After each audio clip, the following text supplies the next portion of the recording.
হরে কৃষ্ণ, রাধে রাধে। কেমন আছো সবাই? আশা করছি খুব ভালো আছো, আমিও খুব ভালো আছি। তো আজকের ক্লাসে আমরা শ্রীমদ্ ভগবদ্গীতার 11 নম্বর চ্যাপ্টার মানে একাদশ অধ্যায় বিশ্বরূপ দর্শন যোগ, তো এই চ্যাপ্টারটি আমরা কমপ্লিট করব। তো আমি ভেবেছিলাম এটা দুটো পার্টে দেবো, যেহেতু 55টা শ্লোক রয়েছে তো একটু সময় বেশি লাগবে। তো দেখলাম যে না, সময় বেশি লাগবে না, কারণ হচ্ছে এখানে এক্সপ্লানেশনটা তাৎপর্যটা কম রয়েছে। কারণ অন্যান্য চ্যাপ্টারে তাৎপর্য বা বোঝাবার জায়গাটা অনেক বেশি থাকে, বাট এই চ্যাপ্টারে বোঝাবার জায়গাটা তুলনামূলক কম আছে, কারণ যেহেতু এই চ্যাপ্টারে ভগবান নিজের বিশ্বরূপ দর্শন করিয়েছেন অর্জুনকে, এবং বেশিরভাগটাই হচ্ছে তোমার অ্যাডজেক্টিভ টাইপ রয়েছে, মানে ভগবানের বেশিরভাগটা আর কি বর্ণনার বিশ্লেষণ টাইপ রয়েছে, মানে খুব বেশি এক্সপ্লেন করার কিছু নেই। তো যার জন্য মোটামুটি যেরকম আমাদের ক্লাসের সময় লাগে 1.5-2 ঘন্টা টাইম লাগে, তো সেই টাইমের মধ্যেই আমাদের 55টা শ্লোক কমপ্লিট হয়ে যাবে।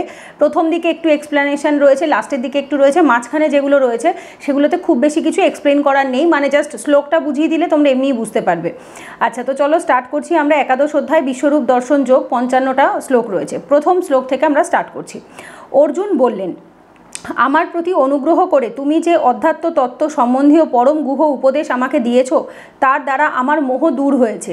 এর আগে 10 নম্বর চ্যাপ্টারে আমরা পড়েছি, যেখানে ভগবান বিভূতি যোগে ভগবানের কোন কোন বিভূতি মানে হচ্ছে যে কোথায় কোথায় ভগবান বিস্তৃত হয়ে রয়েছেন, ভগবানের আর কোন কোন এক্সটেন্ডেড যে রূপগুলো রয়েছে, তো সেগুলোর কথা ভগবান অর্জুনকে সেখানে বলেছেন।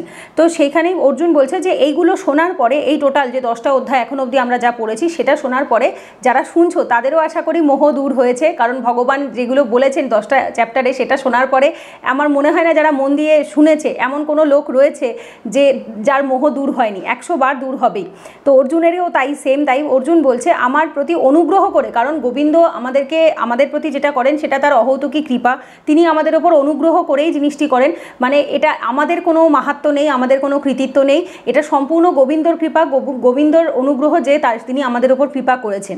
তুমি যে অধ্যাত্ম তত্ত্ব সম্বন্ধীয় পরম গুহ উপদেশ, কারণ নবম অধ্যায়েও আমরা দেখেছি রাজগুহ যোগ, তো সেখানেও ভগবান অনেক ইম্পর্টেন্ট যে মানে টপিক রয়েছে, গুহ মানে হচ্ছে পরম তত্ত্ব, যেটা সব থেকে ওপরে শ্রেষ্ঠ বা দিব্য তত্ত্ব সেটাকে বলা হয়।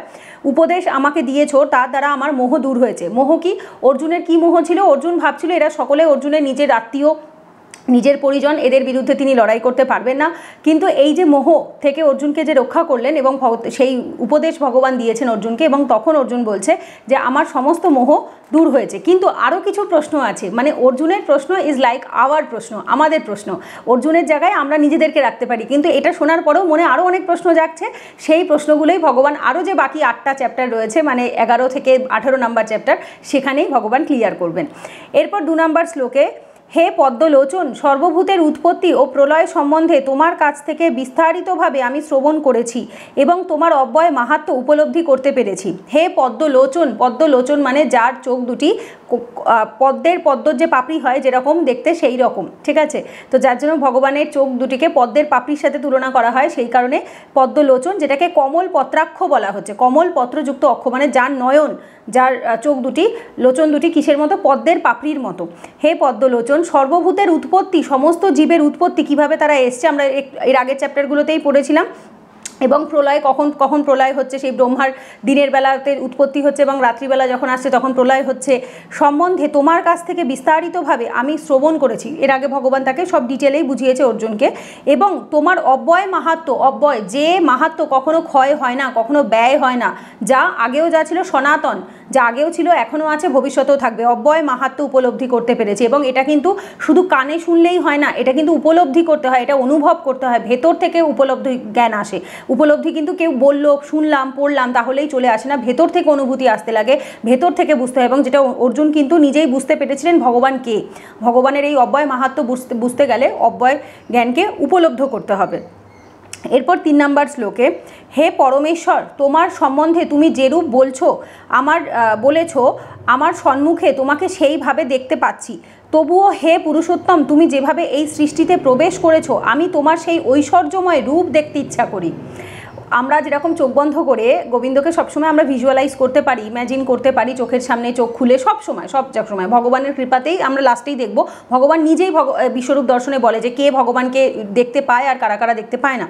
হে পরমেশ্বর, পরমযুক্ত ঈশ্বর, যে সমস্ত ঈশ্বরেরও ঈশ্বর, পরমেশ্বর, তোমার সম্বন্ধে তুমি যেরূপ বলেছো, তুমি নিজের সম্পর্কে যা যা বলেছো সেটা আমি বুঝতে পারছি বা ইম্যাজিন করতে পারছি, আমার সম্মুখে তোমাকে আমি সেভাবেই দেখতে পাচ্ছি, আমি ভিজুয়ালাইজ করছি তুমি সেইভাবেই রয়েছো। তবুও তবুও তুমি একটু কৃপা করে অনুগ্রহ করে যদি বলো, দেখো তবুও হে পুরুষোত্তম, পুরুষদেরও যে সব থেকে উত্তম পুরুষোত্তম, তুমি যেভাবে এই সৃষ্টিতে প্রবেশ করেছো, আমরা পড়েছিলাম মনে আছে ভগবান কিভাবে গর্ভদক্ষায় বিষ্ণু কিভাবে সৃষ্টিতে প্রবেশ করছে এবং সেখান থেকে ক্ষীরোদক্ষায় বিষ্ণু জীবের মধ্যে প্রত্যেকটা পরমাত্মা রূপে প্রত্যেকের হৃদয়ে বিরাজ করছে। তো অর্জুন সেইটা জানতে চাইছে যে ব্রহ্মাণ্ড কিভাবে চলে, ব্রহ্মাণ্ড ভগবান কিভাবে সৃষ্টি করলো, কিভাবে ভগবান এই ব্রহ্মাণ্ডের ভেতর প্রবেশ করলো এবং সেখান থেকে কি করে জীবের সৃষ্টি হলো, কিভাবে পৃথিবী তৈরি হলো, এই সমস্ত কিছু অর্জুন জানতে বা দেখতে চাইছে। তুমি যেভাবে এই সৃষ্টিতে প্রবেশ করেছো, আমি তোমার সেই ঐশ্বর্যময় রূপ দেখতে ইচ্ছা করি এবং আমার এখন ওই রূপ দেখতে ইচ্ছা করছে। এরপর 4 নম্বর শ্লোকে ভগবান অবশ্যই তার ভক্ত যদি কিছু মন থেকে চায় এবং আবদার করে তাহলে ভগবান সেটা না দিয়ে থাকতে পারে না। তো অর্জুন আবদার করেছে, গোবিন্দ একদম তার কৃপার বলে অর্জুনকে অবশ্যই সেটা দেখাবেন। হে প্রভু, তুমি যদি আমাকে তোমার সেই বিশ্বরূপ দর্শন করার জন্য সমর্থ বলে মনে করো, তাহলে হে যোগেশ্বর, তো আমাকে তোমার সেই অনন্ত নিত্য স্বরূপের দর্শন দান করো। হে প্রভু, অবশ্যই যখন কেউ গোবিন্দকে জেনে যাবে তখন তার মুখ থেকে প্রভু ছাড়া আর কিছুই বেরোবে না। তুমি যদি আমাকে তোমার বিশ্বরূপ দর্শন করার সমর্থ বলে মনে করো, যোগ্য, কারণ বিশ্বরূপ দর্শন সকলে করতে পারে না, সকলে যোগ্য নয়। তো অর্জুন ভগবানের কাছ থেকে পারমিশন চাইছে, তোমার যদি মনে হয় আমি যোগ্য তবেই তুমি দেখাও। হে যোগেশ্বর, যোগের ঈশ্বর, সমস্ত যোগের এই যে যাবতীয় যা যোগ, এইখানে আমরা ভগবদ্গীতাতে যা পড়ি সব কিছু শেষে একটা করে যোগ আছে, কারণ এই সব থেকে পরম যোগী কে? ভগবান শ্রীকৃষ্ণ, যিনি সব সময় ধ্যানমগ্ন থাকেন এবং তিনি সবসময় যোগের ঈশ্বর, সমস্ত যোগের মূল কেন্দ্রবিন্দু কে? তিনি। সমস্ত ধ্যান বলো, আমরা যা যোগ করি সেটা ভক্তিযোগ, কর্মযোগ, জ্ঞানযোগ, ধ্যানযোগ, সমস্ত কিছু যোগের ভোক্তাকে তিনি। তো যার জন্য যোগেশ্বর, আমাকে তোমার এই অনন্ত যার কোনো শেষ নেই, অনন্ত মানে যার কোনো অন্ত নেই, না শুরু না শেষ, না আদি মধ্য অন্ত, কিচ্ছু নেই, সে হচ্ছে অনন্ত নিত্য, যেটা পার্মানেন্ট সবসময় রয়েছে, স্বরূপের দর্শন দান করো। এবং দেখো দর্শন দান করো, কারণ এটা দান ছাড়া, গোবিন্দর কৃপা ছাড়া, দান ছাড়া সম্ভব নয়, কারণ এটা আমাদের স্বাভাবিক যে প্রাকৃতিক চোখ, যেটা আমাদের এই দুটো চোখ, এই চোখ দিয়ে কখনো ভগবানকে দেখা যায় না। ভগবানের কৃপার ফলে ভগবান সেই দিব্য দৃষ্টি দান করলে তবেই একমাত্র ভগবানের সেই রূপকে দেখা যায়। এবং ভগবান সেটা শুধু অর্জুনকে নয়, সঞ্জয়কেও দান করেছিলেন এবং বহু গ্রহলোক রয়েছে, আরও আমাদের এই পৃথিবীলোক ছাড়াও আরও অনেক গ্রহলোক রয়েছে, সেই সমস্ত গ্রহলোকের অনেক অধিবাসী ছিল বা অনেক দেবতারা ছিলেন যারা ভগবানের এই বিশ্বরূপ সেই সময় দর্শন করেছিলেন। এটা ভগবান নিজেই বলবেন, এরপরেই আমরা দেখতে পাবো। দেখো এরপরে ভগবান বলছেন, শ্রী ভগবান বললেন, হে পার্থ, নানা বর্ণ আকৃতি বিশিষ্ট আমার শত সহস্র বিবিধ দিব্যরূপ সমূহ দর্শন করো। হে পার্থ, পৃথার পুত্র পার্থ, নানা বর্ণ, কারণ এক এক ভগবানের যে রূপের যে এক একটা গায়ের রং যে রূপ রয়েছে, সেই রঙগুলো এক একজনের ক্ষেত্রে এক একটা, কোথাও নীল, কোথাও কালো, কোথাও গোল্ডেন, কোথাও ইয়েলো, কোথাও হোয়াইট, এইভাবে করে ভগবান বলছে নানা বর্ণ ও আকৃতি বিশিষ্ট, এক একটা আকৃতিতে রয়েছে, এক একজন এক এক রকম আকৃতিতে রয়েছে আমার শত যুক্ত সহস্র মানে 100 গুণ 1000, শত সহস্র বিবিধ মানে নানান রকম, বিবিধ দিব্য রূপ সমূহ। এগুলো কি? দিব্য, দৈবিক কোয়ালিটিস, তাই তো? ভগবানের দেবতা দিব্য, এই কথাগুলো আসে কোথার থেকে? দিব্যর থেকে, ডিভিনিটির থেকে। দিব্য রূপ সমূহ দর্শন করো, এবং এগুলোর জাগতিক স্তরে কোনো আমরা দেখতে পাই না, জাগতিক নয়। দিব্য কথাটি মানে হচ্ছে জাগতিকের ওপরে। তো দিব্য রূপ সমূহ দর্শন করো। এরপর দেখো, হে ভারত, অর্জুনকে বলছেন ভগবান, হে ভারত, সমস্ত আদিত্য, বসু, রুদ্র, অশ্বিনী কুমার, মরুত এবং পূর্বে অদৃষ্ট অনেক আশ্চর্য রূপসমূহ দেখো। ভালো করে শোনো, এই কথাটা তোমরা সবাই শুনে থাকবে। 33 কোটি দেবতা, আমি এর আগেও একটা ভিডিওতেও ক্লাসেও বলেছিলাম যে 33 কোটি দেবতাকে অনেকে 33 কারোর ভাবে, মানে কোটিটাকে বাংলায় ভাবে আর কারোর ভাবে ইংলিশে, মানে ভাবে 33 কোটি। না, 33 কোটি নয়, কোটি কথাটা সংস্কৃত শব্দ, যে কোটির বাংলা মানে হচ্ছে প্রকার বা বিভিন্ন রকমের, আমরা বলি না বিভিন্ন প্রকার, তো বিভিন্ন রকম বা প্রকার হচ্ছে সেই কোটি। সংস্কৃতে যেটাকে কোটি বলে, বাংলায় সেটাকে প্রকার বলে।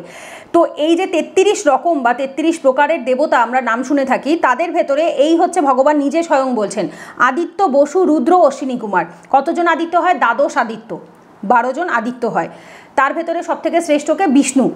বসু, ঠিক আছে, বসু হচ্ছে অষ্টবসু, নাম শুনেছো, ছোটোবেলায় আমরা পড়তাম না, 1 চন্দ্র, 2 পক্ষ, এইভাবে করে 8 অষ্টবসু, তো 8 অষ্টবসু। রুদ্র, 11 রুদ্র, যার ভেতর শিব ঠাকুর হচ্ছে বা রুদ্র যিনি আর কি, তিনি শ্রেষ্ঠ। এরকম অনেক নামে রয়েছে। এই 11 জন রুদ্রের নাম রয়েছে, যার ভেতর শম্ভু রয়েছে, শিব রয়েছে, অপরাজিত রয়েছে, ত্রয়ম্বকম রয়েছে, এরকম অনেক নামে তোমরা দেখতে পাবে। এরকমই রুদ্র হচ্ছে 11 জন রুদ্র। অশ্বিনী কুমার কতজন? 2 জন, যাদের নকুল সহদেব যারা, তাদের যে কি বলবো দৈবিক পিতা যারা ছিলেন তারা হচ্ছে অশ্বিনী কুমার দ্বয়, দুই ভ্রাতা যারা হচ্ছে দেবতাদের ডাক্তার।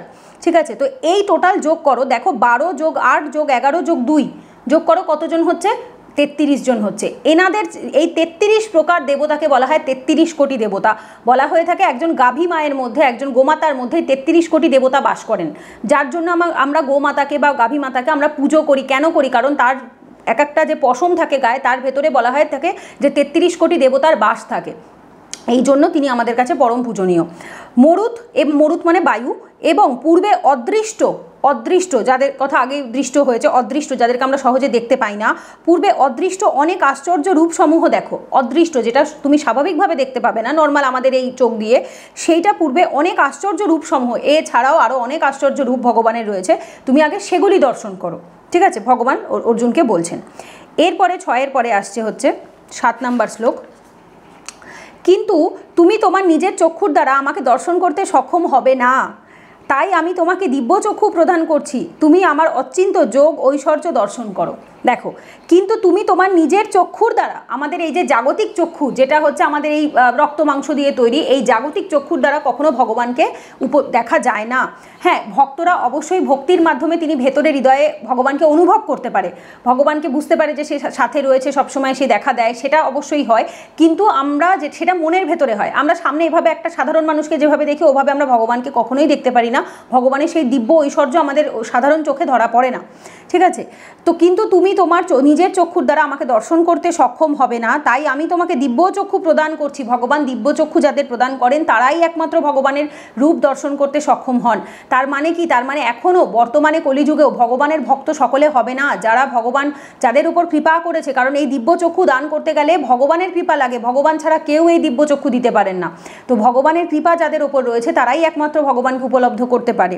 তোমাকে দিব্য চক্ষু প্রদান করছি, তুমি আমার অচিন্ত, যা চিন্তারও বাইরে, তুমি কল্পনাও করতে পারছো না, যোগ ঐশ্বর্য দর্শন করো। যোগযুক্ত ঐশ্বর্য, ভগবানের যোগ, তিনি সমস্ত যোগের উৎস এবং হচ্ছে ঐশ্বর্য, সমস্ত বীর্য, সমস্ত কিছুর মালিক, সব কিছুর আলটিমেট উদ্দেশ্য কে? ভগবান শ্রীহরি, তার উপরে আর কেউ নয়। তো দর্শন করো। আচ্ছা, এরপরে দেখো এখানে প্রভুপাদজিও শ্রীমদ্ ভগবতের একটি এক্সাম্পল, মানে একটা কোটেশন দিয়েছে, আমি একটু বলে দিচ্ছি। তাই সুখদেব গোস্বামী এই শ্লোকটিতে বর্ণনা করেছেন শ্রীমদ্ ভগবতে, ইনিই হচ্ছেন পরম পুরুষ, যাকে মহান ঋষিরা নির্বিশেষ ব্রহ্মরূপে জানেন, ভগবত ভক্তরা ভগবান রূপে জানেন, এবং সাধারণ মানুষের কাছে তিনি জড় প্রকৃতির সৃষ্টি বলেই প্রতিভাত হন। এখন এই বালকেরা তাদের পূর্ববর্তী জন্মসমূহে অর্জিত রাশিকৃত বহু পুণ্যকর্মের ফলে সেই পরমেশ্বর ভগবানের সঙ্গে খেলা করছেন। ভগবানের সঙ্গে এই যে ভগবানের বাল্যলীলা যখন হয়েছিল, তখন ভগবানের সাথে অনেক ছোট ছোট বালগোপালরাও তার সাথে খেলা করতেন। তো তারা কি কারণে কিভাবে করতে পেরেছিলেন? তাদের পূর্বজন্মের, দেখো বলেছেন রাশিক, এই যে রাশিকৃত বহু পুণ্যের ফলে, মানে আমি প্রথম কৃষ্ণ কনসিয়াসনেসে আসি, তখন আমি সারাদিন গোবিন্দর কাছে বসে ভাবতাম আর বলতাম। তখন আমি সবে আর কি লীলা পুরুষোত্তম শ্রীকৃষ্ণ গ্রন্থটা পড়া স্টার্ট করি। তারপরে হচ্ছে এই যে লিটল কৃষ্ণা বালগোপালের যে স্টোরিগুলো যেগুলো দেখানো হয় আর কি টিভিতে, কার্টুনে, সেগুলো দেখতাম, সিরিয়াল সিনেমাতে দেখতাম। তো তখন আমি দেখতাম আর ভাবতাম, কাশ আমি যদি তখন একটা বৃন্দাবনের একটা গাছও হয়ে জন্মাতাম। পরে আবার নিজের মনের ভেতর থেকে আসতো, হয়তো ছিলাম কোনো একটা গাছ হয়ে। মানে গোবিন্দর সহচর্য পাওয়ার জন্য যারা শুদ্ধ ভক্ত হয় না, তারা যে কোনো রূপে, মানুষ হওয়ার দরকার নেই, বৃন্দাবনের একটা মাটি হলেও অনেক, মানে আমাদের কাছে ওটাও অনেক। বৃন্দাবনের যদি গাছ হয়ে জন্মাই, বৃন্দাবনের যদি মাটি হয়ে জন্মাই, গোবিন্দর পায়ের চরণের ধুলি যদি আমার ওপর থেকে যায়, এটাই আমাদের কাছে সবচেয়ে পরম প্রাপ্তি। এর থেকে বড় পাওয়া আর কিছু থাকে না। তো ভগবানকে শুধু দেখা, তার সাথে খেলা, তার মানে বুঝতে পারছো তারা কতটা পুণ্য করেছে যে তারা ভগবানের সাথে তাদের ছোটোবেলার জীবনটা তারা কাটাতে পেরেছে। এরা প্রত্যেকেই বড় একজন শুদ্ধ ভক্ত, যারা ভগবান যখন আসেন তখন তাদের সাথে সেই দিব্য লীলাতে পার্টিসিপেট করার জন্য তারাও এসে থাকেন। এবং এরা প্রত্যেকেই ভগবত ধামেরই একজন ভক্ত, যারা অলরেডি ভগবত ধামেই ছিলেন, যারা আমাদেরই একজন হয়তো গুরু পরম্পরার মধ্যে তারাও কেউ একজন থাকতেই পারেন, যে তারা অনেক পুণ্যের ফলে আবার ভগবান যখন লীলা করতে এসছেন তখন তারা আবার এসছেন এবং এসে ভগবানের সাথে লীলা করেছেন এবং তারা আবার ভগবত ধামে ফেরত গেছেন। তো ভগবান যখন আসেন তখন তিনি তার পরম ভক্ত দেবতাগণ তাদেরকে নিয়েই আসেন, তিনি কখনো একা আসেন না, তিনি আসলে তার সাথে সাথে সকলেই আসে। এরপরে দেখো, এটা গেল হচ্ছে 8 নম্বর শ্লোক। এরপর 9 নম্বর শ্লোক থেকে সঞ্জয় বলছে, সঞ্জয় তো সবটাই দেখতে পাচ্ছে, তো সুতরাং এবার সঞ্জয় ভগবানের রূপ বর্ণনা করছেন কার কাছে? ধৃতরাষ্ট্রের কাছে। 10 এবং 9 নম্বর শ্লোকে সঞ্জয় বললেন, হে রাজন ধৃতরাষ্ট্রকে। এভাবে বলার পর মহান যোগেশ্বর ভগবান শ্রীকৃষ্ণ অর্জুনকে তার বিশ্বরূপ দেখালেন। তো এইবার তো সঞ্জয় সবটা দেখতে পাচ্ছেন, সঞ্জয় সবটা বলবেন ধৃতরাষ্ট্রকে। 10 এবং 11 নম্বর শ্লোক থেকে ভগবানের যে ঐশ্বর্য সেটা বর্ণনা হচ্ছে। এখানে খুব বেশি এক্সপ্লেন করার কিছু থাকে না, আমি শুধু বাংলাগুলো পড়ে বুঝিয়ে দিচ্ছি মানেটা। দেখো 10-11 নম্বর শ্লোকে, অর্জুন সেই বিশ্বরূপে অনেক মুখ, অনেক নেত্র ও অনেক অদ্ভুত দর্শনীয় বস্তু দেখলেন। অনেক মুখ দেখতে পেলেন, মানে বহু রূপে ভগবানকে দেখতে পেলেন। অনেক নেত্র, কারণ অনেক নেত্র রয়েছে ভগবানের। অনেক অদ্ভুত দর্শনীয়, যা যা সহজে আমরা দর্শন করতে পারি না, অদ্ভুত বস্তু দেখলেন। সেই রূপ অসংখ্য দিব্য অলঙ্কারে সজ্জিত ছিলেন। সেই রূপ, ভগবানের যে রূপ, তা দিব্য অলঙ্কারে, মানে অলঙ্কার থেকে যে একদম সেই অগ্নির প্রজ্বলিত যে কি বলবো তাপ থাকে, রশ্মি থাকে, সেরকম বিচ্ছুরিত হচ্ছিল। দিব্য অলঙ্কারে সজ্জিত ছিলেন এবং অনেক উদ্যত দিব্য অস্ত্র ধারণ করেছিলেন। শুধু অলঙ্কার নয়, এবং প্রত্যেকটা রূপে ভগবান হাতে অস্ত্র ধারণ করে রয়েছেন। সেই বিশ্বরূপ দিব্য মালা ও দিব্য বস্ত্রে ভূষিত ছিলেন। দিব্য মালা এবং দিব্য বস্ত্র, দিব্য কেন, এগুলো কোনোটাই জাগতিক মালা, জাগতিক বস্ত্র নয়, মানে আমাদের এখানে যেরকম আমরা দেখি সেরকম নয়। দেখবে সিনেমা সিরিয়ালেও যখন ভগবানের কোনো রূপকে দেখানো হয় তখন কিভাবে দেখানো হয়, মানে বাইরে থেকে একটা, পেছন থেকে একটা রশ্মি থাকে, একটা জ্যোতি থাকে, যেটার মাধ্যমে সমস্ত কিছু আলোকিত করে দেয়। তো ওটা আমাদের সাধারণ জিনিসের থেকে বা মানুষের যে লৌকিক যে জিনিস থাকে, জাগতিক জিনিস, সেরকম হয় না। তো ভগবান বলছে, অর্জুন, সঞ্জয় বলছেন, সেই বিশ্বরূপ দিব্য মালা ও দিব্য বস্ত্রে ভূষিত ছিলেন এবং তার অঙ্গ দিব্য গন্ধ দ্বারা অনুলিপ্ত ছিল। তার শরীরের থেকে খুব সুন্দর দিব্য গন্ধ আসছিল। সবই ছিল অত্যন্ত আশ্চর্যজনক, জ্যোতির্ময়, অনন্ত ও সর্বব্যাপী। এই যে সমস্ত জিনিসগুলো, সেগুলো আশ্চর্যজনক, এগুলো সত্যি সাধারণভাবে আমরা দেখতে পাই না। জ্যোতির্ময়, আমি যেটা বললাম, সমস্ত কিছুর থেকে দিব্য জ্যোতি বেরোচ্ছিল। এবং যারা তোমরা মহাভারত দেখেছো আশা করি প্রত্যেকে, সিরিয়ালটা বাংলায় হিন্দিতে সব জায়গায় হতো বহু বছর, আমি তো তখন দেখেছি, তারপরে দেখেছি, এখনও দেখি, মানে মহাভারত ইজ লাইক, মানে আমার অল টাইম ফেভারিট, আমার যখন দেবে আমি তখন দেখবো। তো মহাভারতেও আশা করি সেখানে ভগবান যখন বিশ্বরূপ দর্শন করিয়েছিলেন অর্জুনকে, সেখানেও দেখতে পাবে, সেখানেও ওই সেম এই জিনিসগুলোকেই বর্ণনা করা হয়েছিল। দিব্য জ্যোতির্ময়, অনন্ত ও সর্বব্যাপী, এবং কোথার থেকে শুরু হয়েছে কোথায় শেষ হচ্ছে কিচ্ছু বোঝা যাচ্ছে না, অনন্ত এবং সর্বব্যাপী, সমস্ত জায়গাকে ঘিরে রেখেছে। এরপরে দেখো, এটা গেল 10-11 নম্বর শ্লোক, দুটো একসাথে। 12 নম্বর শ্লোকে, যদি আকাশে সহস্র সহস্র সূর্য যুগপৎ উদিত হয়, তাহলে তার দীপ্তি সেই মহান বিশ্বরূপের প্রভার সমতুল্য হতে পারে। যদি আকাশে, মানে আমরা একটা সূর্যের তাপে টিকতে পারি না, একবার জাস্ট ভেবে দেখো, একটা সূর্যের তাপে, আমি সেদিনকেও কোথাও একটা যাচ্ছিলাম, তো এত রোদ উঠেছে, আমি গাড়িতে বসে সমানে বলছি, হে সূর্যনারায়ণ, দয়া করে আমার ওপর কৃপা করে, একটুখানি তোমার তাপটা সংবরণ করো। মানে একজন সূর্যের তাপ আমরা সহ্য করতে পারছি না, এত গরম লাগে, এত কষ্ট হয়, চোখ মেলে তাকাতেও পারি না, আমরা কেউ তাকাতে পারি না। তো সেটাই বলছে, যদি আকাশে সহস্র সহস্র, হাজার হাজার সূর্য যদি আকাশে যুগপৎ, যুগপৎ মানে একসাথে একই আকাশে যদি হাজার হাজার সূর্য উদিত হয়, তাহলে তার দীপ্তি, তার রশ্মি, তার দীপ্তি যতটা বেশি হবে, সেই মহান বিশ্বরূপের প্রভার সমতুল্য হতে পারে। সেই মহান বিশ্বরূপের প্রভার সমতুল্য হতে পারে কখন? যখন আকাশে হয়তো হাজার হাজার সূর্য একসাথে উদিত হবে, তার যে রশ্মি এবং দীপ্তি, তার দিকে আমরা কেউ ফিরেও তাকাতে পারবো না। একবার ভেবে দেখো না, আমরা সূর্যের দিকে তাকাতে পারি না, ভগবানের দিকে আমরা কোথার থেকে ফিরে তাকাবো? আমাদের দিব্য শক্তি না দিলে আমরা কখনো ভগবানের দিকে তাকাতে পারি না। এরপর 13 নম্বর শ্লোকে, তখন অর্জুন পরমেশ্বর ভগবানের বিশ্বরূপে বহু প্রকারে বিভক্ত সমগ্র জগৎকে একত্রে অবস্থিত অবস্থায় দেখলেন। তখন অর্জুন, যেহেতু সঞ্জয় বলছেন, পরমেশ্বর ভগবানের বিশ্বরূপে, বিশ্বরূপ তো তিনি পুরো বিশ্ব ব্রহ্মাণ্ড তার মধ্যে রয়েছে, যেটা তিনি মা যশোদাকে তার নিজের মুখের মধ্যে দেখিয়েছিলেন তিনি যখন ছোট ছিলেন। বহু প্রকারে বিভক্ত সমগ্র জগৎকে, বহু প্রকারে বিভক্ত, কারণ এই জগৎ তো একটা নয়, 14টা লোক রয়েছে, তার জন্য 14 জন মনু রয়েছে, আমরা এর আগের ক্লাসেও পড়েছি। সমগ্র জগৎকে একত্রে অবস্থিত, একই সাথে ভগবানের মধ্যে অবস্থিত দেখলেন, অবস্থিত অবস্থায় দেখলেন। ঠিক আছে, তো এইটা খুব ইম্পর্টেন্ট কিন্তু, যে ভগবানের রূপের ভেতরেই কিন্তু সমস্ত জগৎকে অর্জুনকে ভগবান দিব্য দৃষ্টি থেকে দেখিয়েছিলেন। এরপর 14 নম্বর শ্লোকে, তারপর অর্জুন বিস্ময়ান্বিত ও রোমাঞ্চিত হয়ে এবং অবনত মস্তকে ভগবানকে প্রণাম করে করজোড়ে বলতে লাগলেন। অর্জুন স্বাভাবিক এগুলো দেখার পরে, যতই ভগবানের শুদ্ধ ভক্ত হোক, বন্ধু হোক, আমরা এই রূপটা কেউ সহ্যই করতে পারবো না, স্বাভাবিক না? তো বিস্ময়ান্বিত হয়ে প্রচণ্ড বিস্ময় এবং রোমাঞ্চিত, প্রচণ্ড রোমান্টিক একটা, বা তার ভেতর রোমাঞ্চিত হওয়া মানে কি তার শরীরে কাটা দিচ্ছে, গায়ে লোমকূপগুলো খাড়া হয়ে যাচ্ছে, তার শরীর প্রচণ্ড শিহরিত হচ্ছে, মানে শরীর বাকরুদ্ধ হয়ে যাচ্ছে, এই রকম সিচুয়েশান হচ্ছে। এবং যেগুলো এক্সপ্লেনেশনে দেওয়া থাকে, মানে অ্যাকচুয়ালি অর্জুনের এরকমই সিচুয়েশান হচ্ছিল, রোমাঞ্চিত হয়ে এবং অবনত মস্তকে মাথা নিচু করে যখন ভগবানের দিব্য দর্শন কেউ করে বা বিশ্বরূপের দর্শন যখন কেউ করে, ইভেন এই কথাটা আমি তোমাদের এর আগেও বলেছি যে আমি ভগবদ্গীতার বিশ্বরূপ দর্শন চ্যাপ্টারটা 11 নম্বর চ্যাপ্টার পড়ার আগে অবধি আমি গোবিন্দই ভাবতাম আমার বন্ধু, আমার সখা, কিন্তু বিশ্বরূপ দর্শন কমপ্লিট করার পরে সখা হও যাই হও না কেন, সে সবার আগে প্রভু, আমি তার নিত্য দাস, সে আমার প্রভু, এই ফিলিংটা একমাত্র বিশ্বরূপ দর্শন কমপ্লিট হওয়ার পরেই আসে। কারণ তুমি যখন তাকে সেই রূপে দেখে নেবে না, তখন তুমি মানে তাকে যে এই অর্জুন এখানেও তার কাছে ভগবানের কাছে ক্ষমাও চায় যে আমি তোমাকে কতবার হে কৃষ্ণ, হে গোবিন্দ, হে সখা বলে সম্বোধন করেছি, তুমি তার জন্য আমাকে ক্ষমা করো, কারণ এটা আমি না জানতেই করেছি, অজান্তে করেছি। এবং অবনত মস্তকে মাথা নিচু করে ভগবানকে প্রণাম করে করজোড়ে বলতে লাগলেন, করজোড়ে 2 হাত জোর করে ভগবানকে বলতে লাগলেন, স্তুতি গাইতে লাগলেন।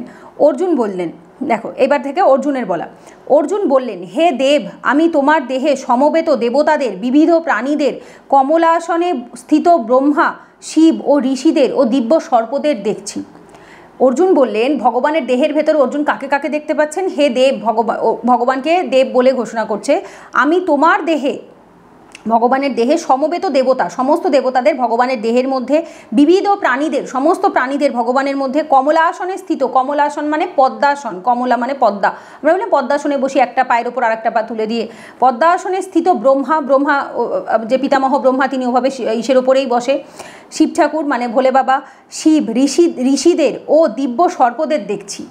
তিনি ব্রহ্মা, শিব, ঋষি এবং দিব্য সর্প কারা? ভগবানের যেরকম অনন্ত নাগ রয়েছে, তারপরে বাসুকী নাগ রয়েছে, এরা হচ্ছে দিব্য সর্প। তো তাদেরকে সবাইকে কোথায় দেখছেন? ভগবানের দেহের ভেতরে দেখছেন। এরপর 15 নম্বর শ্লোক গেল। 16 নম্বর শ্লোকে, হে বিশ্বেশ্বর, বিশ্বযুক্ত ঈশ্বর, বিশ্বেশ্বর যিনি বিশ্বেরও ঈশ্বর, হে বিশ্বরূপ যার ভেতরে সমস্ত বিশ্বের রূপ রয়েছে, তোমার সর্বত্র ব্যাপ্ত অনন্ত রূপে অনেক বাহু, উদর, মুখ ও নেত্রসমূহ দেখছি। তোমার সর্বত্র ব্যাপ্ত, তোমার এই যে রূপ রয়েছে সেটা সমস্ত জায়গায় ব্যাপ্ত হয়ে রয়েছে, ছড়িয়ে রয়েছে, অনন্ত রূপে, অনন্ত যার কোনো শেষ নেই, আদি মধ্য অন্ত কিছু নেই, অনেক বাহু, কারণ যেহেতু সমস্ত দেবতাদেরকে তাদের ভগবানের ভেতরে দেখতে পাচ্ছে, সেহেতু অনেক বাহু, অনেক উদর, ভগবানের অনেক উদর মানে পেট, মুখ, অনেক মুখ এবং নেত্রসমূহ দেখছি। আশা করি বিশ্বরূপ দর্শনের যে ছবিটি তোমরা প্রত্যেকে দেখেছো, না দেখলে গুগলে সার্চ করবে বিশ্বরূপ দর্শন ভগবানের, আশা করি দেখতে পাবে, কারণ আমি ভিডিও যেহেতু এডিট করি না তাই আমি পাশে দিতে পারছি না, বাট বিশ্বরূপ দর্শনের ছবি আশা করি প্রত্যেকে দেখেছো, বা মহাভারত সিরিয়ালটাতেও ডেফিনেটলি দেখেছো। এবং নেত্রসমূহ, অনেক চোখ দেখতে পাচ্ছেন, দেখছি। আমি তোমার আদি মধ্য অন্ত কিছুই দেখতে পাচ্ছি না, কারণ ভগবান কোথায় শুরু হয়েছেন? কারণ তিনি তো সনাতন পুরুষ, সনাতন পুরুষের না শুরু আছে, না শেষ আছে, না অন্ত আছে, মধ্য আছে, কিছু নেই। তিনি কবে শুরু হয়েছে, কবে শেষ হয়েছে বা হবে কেউ জানে না। তিনি সনাতন, যিনি চিরস্থায়ী। আদি মধ্য অন্ত কিছুই দেখতে পাচ্ছি না। এরপর দেখো 17 নম্বর শ্লোকে, কিরিট শোভিত, কিরিট মানে হচ্ছে ওই যেটাকে আমরা বলি ভগবানের, ওটাকে নামটা আমি ভুলে যাচ্ছি, মুকুটকে কিরিট বলা হয়ে থাকে। কিরিট শোভিত গদা এবং চক্রধারী, সর্বত্র দীপ্তিমান তেজপুঞ্জ সমন্বিত, দূরনিরীক্ষ প্রজ্বলিত অগ্নি ও সূর্যের মতো প্রভা বিশিষ্ট এবং অপরিমেয় স্বরূপ তোমাকে আমি সর্বত্রই দেখছি। কিরিট শোভিত, ভগবানের মাথায় যেহেতু গোল্ড রূপ, সোনার মুকুট পরানো, গদা এবং চক্রধারী, ভগবানের নারায়ণের যে রূপ তিনি এখন তাই দেখতে পাচ্ছেন, গদা এবং চক্র হাতে নারায়ণ থাকেন। সর্বত্র দীপ্তিমান, সমস্ত জায়গায় তার জ্যোতি দীপ্তি স্বরূপ বেরোচ্ছে। তেজপুঞ্জ সমন্বিত, এই ভগবানের ভেতর, শরীরের ভেতর থেকে তেজ বেরোচ্ছে। দূরনিরীক্ষ মানে হচ্ছে যা দর্শন করা কঠিন, অত সোজা নয়, যাকে নিরীক্ষণ করা কঠিন, দূরনিরীক্ষ। প্রজ্বলিত অগ্নি ও সূর্যের মতো প্রভা বিশিষ্ট, আগুন জ্বললে পরে বা সূর্যের মতো, সূর্য এবং জ্বলন্ত আগুন দুটো একই রকম হয়, মতো প্রভা বিশিষ্ট, এতটাই প্রভা রয়েছে তার ভেতরে। এবং পরিমেয় স্বরূপ, যাকে পরিমাপ করা যায় না, যাকে তুমি কাউন্ট করতে পারবে না, আনকাউন্টেবল, অপরিমেয় স্বরূপ তোমাকে আমি সর্বত্রই দেখছি। আমি তোমাকে চারিদিকে যেদিকে তাকাচ্ছি আমি সেদিকে শুধু তোমাকেই দেখতে পাচ্ছি। 18 নম্বর শ্লোকে, তুমি পরব্রহ্ম এবং একমাত্র জ্ঞাতব্য, তুমি সমগ্র বিশ্বের পরম আশ্রয়, তুমি অব্যয়, সনাতন ধর্মের রক্ষক এবং সনাতন পরম পুরুষ, এটিই আমার অভিমত। শোনো আবার, তুমি পরব্রহ্ম, পরম ব্রহ্ম, ব্রহ্মেরও পরব্রহ্ম, সকলের ওপরে যে ব্রহ্ম, একমাত্র জ্ঞাতব্য, যাকে জানলে আর কিছু জানার বাকি থাকে না, একমাত্র জানার বিষয়বস্তু। তুমি সমগ্র বিশ্বের পরম আশ্রয়, সমগ্র বিশ্ব তোমার কাছেই তারা শেল্টার নেয়, তোমার কাছেই তারা থাকে। ইভেন সে মানুষ বলো, দেবতা বলো, গ্রহ নক্ষত্র বলো, সকলে কার কাছে? ভগবান হরির কাছে আমরা আশ্রয় নিয়ে থাকি। সমগ্র বিশ্বের পরম আশ্রয় কে? গোবিন্দ, পরম আশ্রয় গোবিন্দ। তুমি অব্যয়, যার কোনো ব্যয় নেই, সনাতন ধর্মের রক্ষক। এই সনাতন ধর্ম, এইখানেই ভগবান স্বয়ং নিজে এখানে বলছে, এই যে সনাতনাস্তাং পুরুষ মতমে, তুমি সনাতন ধর্মের রক্ষক এবং সনাতন পরম পুরুষ। তুমি সনাতন পরম পুরুষ, যিনি আমরা যাকে গোবিন্দকে কি বলি? আদি পুরুষ, গোবিন্দা আদি পুরুষা, যে একদম তখন থেকে আজ অবধি যিনি সনাতন, যার কোনো ক্ষয় নেই, ব্যয় নেই, কিছু নেই, তিনি তখনও যা এখনও তাই, তিনি নিত্য, সবসময় একই রকম। যার জন্য আমরা কি বলি? আমরা গোবিন্দ ভক্তরা সবসময় একটা কথা বলি, Govinda is the only permanent, আর বাকি সব কিছু টেম্পোরারি। এটিই আমার অভিমত। এবং কে বলছে? অর্জুন বলছে এটিই আমার অভিমত। এরপর 19 নম্বর শ্লোকে, তোমার আদি মধ্য ও অন্ত নেই, তুমি অনন্ত বীর্যশালী এবং অসংখ্য বাহু বিশিষ্ট, এবং চন্দ্র ও সূর্য তোমার নেত্রদ্বয়। তোমার মুখ থেকে প্রজ্বলিত অগ্নি নির্গত হচ্ছে এবং তুমি স্বীয় তেজ দ্বারা সমস্ত জগৎকে সন্তপ্ত করছো। তোমার আদি মধ্য অন্ত কিছুই নেই। ভগবানের আদি মধ্য অন্ত, বারবার অর্জুন এই কথাটি বলছে যে তুমি অনন্ত, তুমি কোথার থেকে শুরু হয়েছো, কোথায় শেষ হয়েছো, কোথায় আমি কিছু দেখতে পাচ্ছি না, সমস্ত ব্রহ্মাণ্ডকে তুমি পুরো একদম ছেয়ে রেখেছো। তুমি অনন্ত বীর্যশালী, বীর্য মানে হচ্ছে শক্তি, ঐশ্বর্য, যেটা আলটিমেট শক্তি। তো সেই তুমি অনন্ত বীর্যশালী, যার কোনো কাউন্ট করা যাবে না, শেষ করা যাবে না। অসংখ্য বাহু বিশিষ্ট, ভগবানের বাহু, অসংখ্য বাহু, যে রূপে ভগবানকে বিশ্বরূপে দেখছে। চন্দ্র সূর্য তোমার নেত্রদ্বয়, তোমার চোখ দুটোই যেন চাঁদ আর সূর্য। তোমার মুখ থেকে প্রজ্বলিত অগ্নি বেরোচ্ছে, অগ্নিদেবের মতো, এটা তোমরা বিশ্বরূপ দর্শনের ছবিতেও হয়তো দেখেছো, ভগবানের মুখ থেকে আগুন বেরোচ্ছে। তোমার মুখ থেকে প্রজ্বলিত অগ্নি নির্গত হচ্ছে, জ্বলন্ত অগ্নি ভগবানের মুখ থেকে বেরোচ্ছে, এবং তুমি স্বীয় তেজ দ্বারা সমস্ত জগৎকে সন্তপ্ত করছো। নিজের ভেতরের যে তেজ রয়েছে ভগবানের, সেই তেজের দ্বারা তুমি কি করছো? সমস্ত জগৎকে সন্তপ্ত, ঠিক আছে, তপ্ত করছো, গরম করছো, মানে উষ্ণতা প্রদান করছো। উষ্ণতাকে আমরা ভালোবাসার সাথে, ওয়ার্মনেসকে আমরা কি বলি? ভালোবাসার সাথে বলে থাকি। কারণ আমাদের ঠান্ডা, অতিরিক্ত ঠান্ডা মানুষকে মেরে ফেলে। ইভেন এই সায়েন্সও তাই বলে, ইভিএসও তাই বলে, যে আমরা বেঁচে রয়েছি বিকজ অফ দ্য সন্তপ্ত, বা এই তাপ আমরা ভগবানের থেকে, সূর্যদেবের থেকে পাই, তার থেকেই আমরা বেঁচে রয়েছি। এরপর 20 নম্বর শ্লোকে, তুমি একক হয়েও দুলোকে, ভূলোকে, মধ্যবর্তী অন্তরিক্ষ এবং 10 দিকে পরিব্যাপ্ত হয়ে আছো। তুমি একক হয়েও, ভগবান একাই, দুলোকে, দুটো লোকে, ভূলোকে, পৃথিবী লোকে, ওপরে দুলোক কোথায় রয়েছে? ওপর নিচ, মানে ভূলোক হচ্ছে মাঝখানে, ওপরে হচ্ছে স্বর্গলোক, নিচে হচ্ছে পাতাল লোক, সমস্ত লোকে তুমি, যে ত্রিলোক যেটাকে বলা হয়, সেই ত্রিলোক আর কি, দুলোকে, ভূলোকে ও মধ্য যে লোক রয়েছে, ঠিক আছে, সেখানে মধ্যবর্তী অন্তরিক্ষ, মাঝখানের যে অন্তরিক্ষ রয়েছে, অন্তরিক্ষ মানে যেটাকে আমরা বলে থাকি অ্যাটমসফিয়ারের যে ফাঁকা জায়গাটা, যেটা দুটো লোকের মাঝখানে থাকে, মধ্যবর্তী অন্তরিক্ষ এবং 10 দিকে পরিব্যাপ্ত হয়ে রয়েছে। আমাদের টোটাল 10টা দিক রয়েছে, তো সেই 10 দিকে তুমি পরিব্যাপ্ত হয়ে ছড়িয়ে রয়েছো। হে মহাত্মান, মহাযুক্ত আত্মান, মানে পরমাত্মা, মহাযুক্ত আত্মা, সকলেই আমরা আত্মা, ভগবানও আত্মা, আমরাও আত্মা, তিনি পরমাত্মা বা মহাত্মান, আমরা হচ্ছি সাধারণ আত্মা। তো ভগবানকে বলছে, হে মহাত্মান, তোমার এই অদ্ভুত ও উগ্র রূপ দর্শন করে ত্রিলোক অত্যন্ত ভীত হচ্ছে। 3টে লোকই, স্বর্গ মর্ত পাতাল, 3টে লোকই, মানে হচ্ছে আমাদের নিচে যারা আছে, আমরা যেখানে আছি, এবং আমাদের ওপরে যারা আছে, তারা প্রত্যেকে ভয়ভীত হচ্ছে। তোমার এই অদ্ভুত ও উগ্র রূপ দর্শন করে ত্রিলোক অত্যন্ত ভীত হচ্ছে, কারণ ভগবানের মুখ থেকে অগ্নি প্রজ্বলিত অগ্নি বেরোচ্ছে। তো স্বাভাবিকভাবে এটা ভক্তের কাছে অত্যন্ত ভয়ের বিষয়, কারণ আমরা ভগবানকে ওই সুন্দর শ্যাম সুন্দর রূপে দেখেই বেশি অভ্যস্ত, আমরা ওটাতেই ভগবানকে ভজনা করি। এবং ডোন্ট ওয়ারি, ওয়েট করো, এখানেই ভগবান বলবে ভগবানের কোন রূপের মাহাত্ম্য কতটা। তোমার এই অদ্ভুত ও উগ্র রূপ দর্শন করে ত্রিলোক অত্যন্ত ভীত হচ্ছে। তো এটা দেখে আমরা এটা বুঝতে পারছি যে এই বিশ্বরূপ দর্শন, অর্জুনকে ভগবান 100 বার দেখাচ্ছিলেন, দিব্য দৃষ্টি অর্জুনকেই প্রথম ভগবান দিয়েছেন। সঞ্জয়ের কাছেও অলরেডি সেই দিব্য দৃষ্টি ছিল, সঞ্জয়ও দেখতে পাচ্ছিলেন, এবং সঞ্জয় সেটা ধৃতরাষ্ট্রকে মুখে বলছিলেন। এবং অ্যাট দ্য সেম টাইম এটা কিন্তু অন্যান্য যে গ্রহলোক রয়েছে, সেই গ্রহলোকের যারা যে বাসিন্দা রয়েছে, বাসিন্দা বলতে তোমরা এনাদেরকে দেবতাও ধরতে পারো, সাধারণ মানুষও ধরতে পারো, ভক্তও ধরতে পারো, যেটা ইচ্ছে। বাসিন্দা মানে যেই বাস করে। তো অন্যান্য গ্রহলোকের যারা বাসিন্দা রয়েছে তাদেরকে, সবাই নয়, যাদেরকে ভগবান দিব্য দৃষ্টি দান করেছেন, তারা ভগবানকে দেখতে পাচ্ছিলেন ওই রূপে।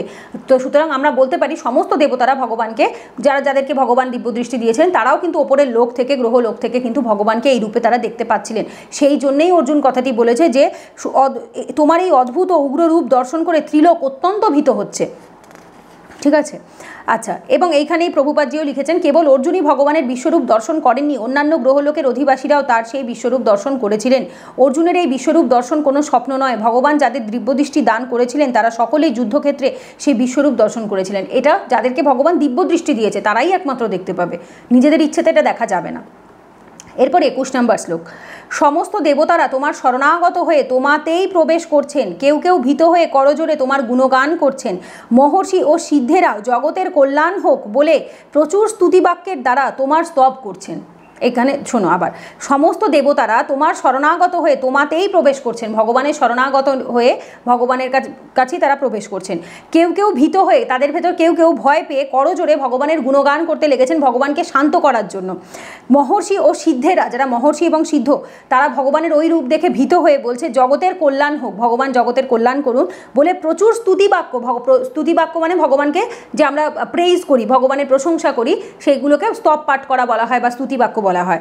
স্তুতিবাক্যের দ্বারা তোমার স্তব করছেন, তোমাকে স্তব করছেন। স্তব করা দেখবে আমরা লক্ষ্মীর পাঁচালী পড়ার সময়, মা লক্ষ্মীর পাঁচালীতেও থাকে না স্তব করা স্তুতিবাক্য, তো সেগুলো ভগবানকে ডেডিকেট করছে, ভগবানকে শান্ত করার জন্য, যে ভগবান তুমি এই রূপ থেকে আগের রূপে ফেরত আসো, কারণ এই রূপটা অত্যন্ত ভয়ঙ্কর, ভয় লাগে দেখলে। এরপর 22 নম্বর শ্লোকে, রুদ্রগণ, আদিত্যগণ, বসুগণ, সাধ্যগণ, বিশ্বদেবগণ, অশ্বিনী কুমারদ্বয়, মরুদগণ, পিতৃগণ, গন্ধর্বগণ, যক্ষগণ, অসুরগণ ও সিদ্ধগণ সকলেই বিস্মিত হয়ে তোমাকে দর্শন করছেন। দেখো, রুদ্রগণ, আমরা একটু আগেই বললাম রুদ্র, আদিত্য, বসু, কারণ এটা তো একজন নয়, অনেকে, তো দ্যাটস ওয়াই গণ রয়েছে। সাধ্যগণ, বিশ্বদেবগণ, অশ্বিনী কুমারদ্বয়, যেহেতু দুজন অশ্বিনী কুমার, মরুদগণ, পিতৃগণ, পিতৃপুরুষদেরও একটা লোক থাকে আমরা জানি, পিতৃগণ, গন্ধর্ব, যক্ষ, অসুর, সিদ্ধগণ, সকলেই বলছে সকলেই বিস্মিত হয়ে তোমাকে দর্শন করছে। তার মানে এরা ডিফারেন্ট লোকে থাকে। আমরা এর আগের দিন পড়েছি পিতৃলোক থাকে, যেরকম গ্রহলোক এক একটা, আমরা যেরকম বিশ্বজগতে বাস করছি সেরকম, যেটা যেমন ভূলোক, তো এই ভূলোক ছাড়াও আরও অনেক যেহেতু লোক রয়েছে, সেহেতু তারা অন্যান্য যে লোক রয়েছে, অন্যান্য যে জগৎ রয়েছে, সেইখান থেকে তারা ভগবানের এই রূপ তারা দেখতে পাচ্ছেন, এবং দেখে তারা ভগবানকে কি করছে, রিকোয়েস্ট করছে, করজোরে তার স্তব করছে, এবং তারা বলছেন যে ভগবানকে আগের রূপে আর কি ফেরত আসার জন্য বিস্মিত হয়ে তোমাকে দর্শন করছেন। এবং 23 নম্বর শ্লোকে, হে মহাবীর, বহু মুখ, বহু নেত্র, বহু বাহু, বহু উরু, বহু পদ, বহু উদর ও বহু করাল দন্ত বিশিষ্ট তোমার বিরাট রূপ দর্শন করে লোকসমূহ অত্যন্ত ব্যথিত হচ্ছে, এবং তেমনি আমিও অত্যন্ত ব্যথিত হচ্ছি। হে মহাবীর, যার বীর, সমস্ত বীর মানে সব কিছুর যে জয় করতে পারে, তো তারও ওপরে জিনিস, তিনি হচ্ছে মহাবীর। বহু মুখ, যেহেতু ভগবানের অনেক মুখ দেখা যাচ্ছে, মাঝখানে গোবিন্দ এবং তার চারিপাশ থেকে সমস্ত গোবিন্দরই আরও বিস্তৃত যে রূপ রয়েছে সেখানেই দেখাচ্ছে। বহু মুখ, বহু নেত্র, তার অনেক চোখ, বহু বাহু, অনেক হাত, বহু উরু মানে হচ্ছে থাই, তো বহু পায়ের যে পাটাকে বলা হয়ে থাকে বহু উরু, বহু পদ মানে পায়ের হাঁটুর নিচ থেকে যে অংশটা থাকে দ্যাট ইজ কল পদ, কোমর থেকে হাঁটু অবধি হচ্ছে উরু, তার নিচ থেকে হচ্ছে পদ। বহু উদর, বহু পেট, বহু করাল দন্ত বিশিষ্ট, করাল মানে হচ্ছে যেটা ভয়ঙ্কর, করাল কথাটার মানে হচ্ছে ভয়ঙ্কর, আর দন্ত মানে দাঁতগুলো একটু অ্যাগ্রেসিভ ফর্মে। বহু করাল দন্ত বিশিষ্ট তোমার বিরাট রূপ দর্শন করে লোকসমূহ অত্যন্ত ব্যথিত হচ্ছে। সমস্ত লোক, শুধুমাত্র ভূলোকে অর্জুন দেখছিলেন, সঞ্জয় দেখছিলেন তা নয়, এর বাইরেও অন্যান্য লোক থেকেও ভগবানকে দর্শন করছিলেন। তেমনি আমিও অত্যন্ত ব্যথিত হচ্ছে, এবং অর্জুনও সেই রূপ দেখে অত্যন্ত ভয় পাচ্ছে, দুঃখ পাচ্ছে, কারণ সেই রূপ সহ্য করার মতো নয়, ভয় পাওয়ারই মতো, ঠিক আছে, ব্যথিত হচ্ছি। এরপর 24 নম্বর শ্লোকে, হে বিষ্ণু, তোমার আকাশ স্পর্শী, তেজময়, বিবিধ বর্ণযুক্ত, বিস্তৃত মুখমণ্ডল এবং উজ্জ্বল আয়ত নেত্র বিশিষ্ট তোমাকে দেখে আমার হৃদয় ব্যথিত হচ্ছে, এবং আমি স্থৈর্য রক্ষা করতে পারছি না। ভগবানের ওই রূপ অর্জুন সহ্য করতে পারছেন না। হে বিষ্ণু, তোমার আকাশ স্পর্শী যে রূপ আকাশকে ছুঁয়ে গেছে, আকাশ কি আমাদের কাছে, সাধারণ মানুষের কাছে আকাশ হচ্ছে হাইয়েস্ট লিমিট, ওর ওপর আর কিছু হয় না, তো আকাশকে স্পর্শ করছে, তেজময়, তেজ চারিদিকে ছড়িয়ে পড়ছে। একটা সূর্যের তেজ আমরা সহ্য করতে পারি না, তো ভগবানের বিশ্বরূপের তেজ কতটা হবে একবার ভেবে দেখো, মানে কল্পনা অচিন্ত, আমাদের চিন্তারও বাইরে। বিবিধ বর্ণযুক্ত, নানান রকম বর্ণ সজ্জিত রয়েছে। বিস্তৃত মুখমণ্ডল চারিপাশে বিস্তৃত হয়ে রয়েছে, চারিদিকে এক্সটেন্ডেড হয়ে রয়েছে। উজ্জ্বল আয়ত নেত্র বিশিষ্ট, উজ্জ্বল চকচক করছে, আয়তকার যেরকম হয়, তো আয়ত নেত্র বিশিষ্ট তোমাকে দেখে আমার হৃদয় ব্যথিত হচ্ছে, অর্জুনের হৃদয় কষ্ট পাচ্ছে, ব্যথা পাচ্ছে ভয়ে, এবং আমি ধৈর্য রক্ষা করতে পারছি না, অর্জুন ধৈর্য রাখতে পারছি না, প্রচণ্ড প্যালপিটেশন, প্রচণ্ড টেনশন, সে ঘেমে যাচ্ছে, মানে রোমাঞ্চিত হচ্ছে না, রোমাঞ্চ হলে কি হয় শরীর ঘাম হয়, টেনশন হয়, কেমন একটা হয় মনে হয় যেন যে না, যেরকম আমরা রাত্রিবেলা ভয়ের স্বপ্ন দেখলে যেরকম হয়, তো ওই রকম আর কি অর্জুনের তখন ওই মুহূর্তে আমরা স্বপ্ন দেখে এত ভয় পাই, তো সেখানে একবার ভেবে দেখো অর্জুন নিজের দিব্য দৃষ্টিতে সামনে থেকে ভগবানকে দেখছেন, তো সুতরাং অর্জুনের ভেতর কি হবে তখন। এরপর 25 নম্বর শ্লোকে, হে দেবেশ, হে জগন্নিবাস, ভয়ঙ্কর দন্তযুক্ত এবং প্রলয়াগ্নি সদৃশ তোমার মুখ সকল দেখে আমার দিগ্ভ্রম হচ্ছে, আমি শান্তি পাচ্ছি না, তুমি আমার প্রতি প্রসন্ন হও। এইবার ভগবানকে সেই আগের রূপে ফেরত আসার জন্য অর্জুন স্তব করতে স্টার্ট করলেন। হে দেবেশ, সমস্ত দেবেশ মানে হচ্ছে সমস্ত দেবতাদেরও ঈশ্বর বা তিনি সমস্ত কিছুর পরম পুরুষ। হে জগন্নিবাস, জগতে আমরা যার মধ্যে বাস করি, জগন্নিবাস, ভয়ঙ্কর দন্তযুক্ত, যেহেতু দাঁতগুলি অত্যন্ত অ্যাগ্রেসিভ ফর্মে ছিল, প্রলয়াগ্নি সদৃশ, প্রলয়যুক্ত অগ্নি, প্রলয় এবং আগুন প্রজ্বলিত হলে যেরকম হয় সেই রকম তোমার মুখমণ্ডল, মুখ সকল দেখে আমার দিগ্ভ্রম হচ্ছে, অর্জুন দিগ্ভ্রষ্ট হয়ে যাচ্ছে ওই রকম রূপ দেখে, ভগবানের মুখ থেকে আগুন বেরোচ্ছে, আমি শান্তি পাচ্ছি না। অর্জুন ওরকম রূপ দেখলে কেউ শান্তি পায় না, শান্তি আমরা কখন পাই? আমরা যখন শ্যামসুন্দরের বাঁশির শব্দ শুনি আমরা তখন শান্তি পাই, আমরা ওই রূপ, ভগবানের ওই রূপ 100 বার আছে, বাট ওই রূপ আমরা কেউ সহ্য করতে পারি না। তুমি আমার প্রতি প্রসন্ন হও, তুমি ভগবানকে বলছি তুমি আমার ওপর প্রসন্ন হও। যেমন একটা ছোট এক্সাম্পল এখানে আমি শেয়ার করতে পারি, আমার যেরকম নৃসিংহ ভগবানের যে অ্যাগ্রেসিভ রূপটা, আমার ওটা দেখলেও খানিকটা মাঝে মধ্যে ভয় লাগে। এমনি আমি ভগবানকে, আমার বাড়িতে পুজো হয়, ছবি আছে, সব কিছু আছে, বাট আমার সামহাও কেন জানি না ওই রূপটা যেহেতু অ্যাগ্রেসিভ রূপ, আমি ওই সফট রূপে, গোবিন্দর সফট রূপটাকে আমি বেশি ফিল করতে পারি বা আমি বেশি অনুভব করতে পারি। কিন্তু আমার যে উড বি হাজব্যান্ড, ও আবার যেরকম নৃসিংহ ভগবানের প্রতি প্রচণ্ড, মানে আমি যেরকম গোবিন্দর জন্য পাগল, নৃসিংহ ভগবানের জন্য, কিন্তু আমি ভগবানের ওই রূপটাতে আমি কেন জানি না আমি সেই ফিলটা পাই না, কারণ আমার প্রচণ্ড ভয় লাগে। মানে ভগবানের ওই যে নখ দাঁত, ওই যে রূপটা বা ওই রক্ত, ওই জিনিসটাতে কেন জানি না আমার ভয় লাগে। তো এক একজন এক একটা রূপের প্রতি ভগবানের অ্যাট্রাক্টেড হয়, ভগবানের এক একটা রূপ এক একজনকে বিমোহিত করে, এটা ঠিক কথা। কিন্তু আমার সামহাও মনে হয় ইভেন ভগবান যখন সফট রূপে থাকে সেটা সব থেকে সুন্দর, কিন্তু যখন ভগবান প্রচণ্ড সেই তেজময় রূপে থাকে তখন সত্যিই সেটা ভয় লাগে। তো আমরা নৃসিংহ ভগবানের ওই রূপটাই আমরা নিতে পারি না। তো একবার ভেবে দেখো অর্জুনের সামনে ভগবান বিশ্বরূপে দর্শন করছে, মুখ থেকে আগুন বেরোচ্ছে, এবং এরপরে আমরা দেখব সেই আগুনের মধ্যে দ্রোণাচার্য, তারপর হচ্ছে ভীষ্ম পিতামহ, তার যে কৌরবরা, তারা সকলে আগুনের মধ্যে পতিত হচ্ছে। যেরকম পিপিলিকা, সেই বলে না পিপিলিকার পাখা গজায় মরিবার তরে, যেচে যেচে আগুনের মধ্যে চলে যায়, তো ঠিক সেইভাবে তারাও ভগবানের মুখে আগুনের মধ্যে পতিত হচ্ছে। তো অর্জুন সেগুলোও দেখতে পাবেন। এটা গেল হচ্ছে 25 নম্বর শ্লোক, তুমি আমার প্রতি প্রসন্ন হও। প্রসন্ন হও মানে তুমি আগের রূপে ফেরত এসো, আমি এই রূপে ভয় পাচ্ছি। এরপর 26 এবং 27 নম্বর শ্লোকে বলতে বলতেই চলে এসছে, ধৃতরাষ্ট্রের পুত্রেরা, তাদের মিত্র সমস্ত রাজন্যবর্গ এবং ভীষ্ম, দ্রোণ, কর্ণ এবং আমাদের পক্ষের সমস্ত প্রধান যোদ্ধাগণও তোমার করাল দন্ত বিশিষ্ট মুখসমূহের মধ্যে দ্রুতবেগে প্রবেশ করছে এবং দন্ত মধ্যে লগ্ন হয়ে তাদের মস্তক চূর্ণ হচ্ছে।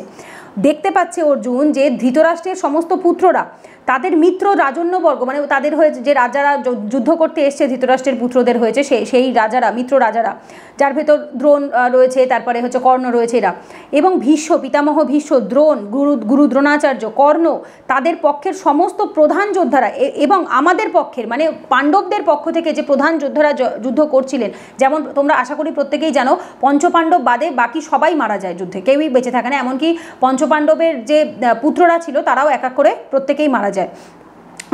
আমাদের পক্ষের সমস্ত প্রধান যোদ্ধাগণ তোমার করাল দন্ত বিশিষ্ট, করাল মানে ভয়ঙ্কর দাঁত বিশিষ্ট যে মুখসমূহের মধ্যে দ্রুত বেগে প্রবেশ করছে, সেই আগুনের ভেতর তারা নিজে থেকে প্রবেশ করছে, এবং দন্ত মধ্যে দাঁতের মাঝখানে লগ্ন হয়ে আটকে গিয়ে তাদের মস্তক চূর্ণ হচ্ছে, তাদের মাথা ভেঙে টুকরো হয়ে যাচ্ছে, মানে তারা ভগবানের ওখানে মারা যাচ্ছেন। ঠিক আছে, তো এইভাবে করে অর্জুন দেখতে পাচ্ছে। এটা গেল 26 এবং 27 নম্বর, যেটা দেখে অর্জুনকে ভগবান অলরেডি বুঝিয়ে দিয়েছিলেন যে তুমি যুদ্ধের নিমিত্তই যুদ্ধ করো, তুমি যাদেরকে রক্ষা করার কথা ভাবছো তারা অলরেডি মারা গেছে, তাদের মৃত্যু অলরেডি ডেস্টিনাইড হয়ে গেছে, প্রিডেস্টাইন্ড হয়ে গেছে, যে তারা এখন মৃত্যু বরণ করবে।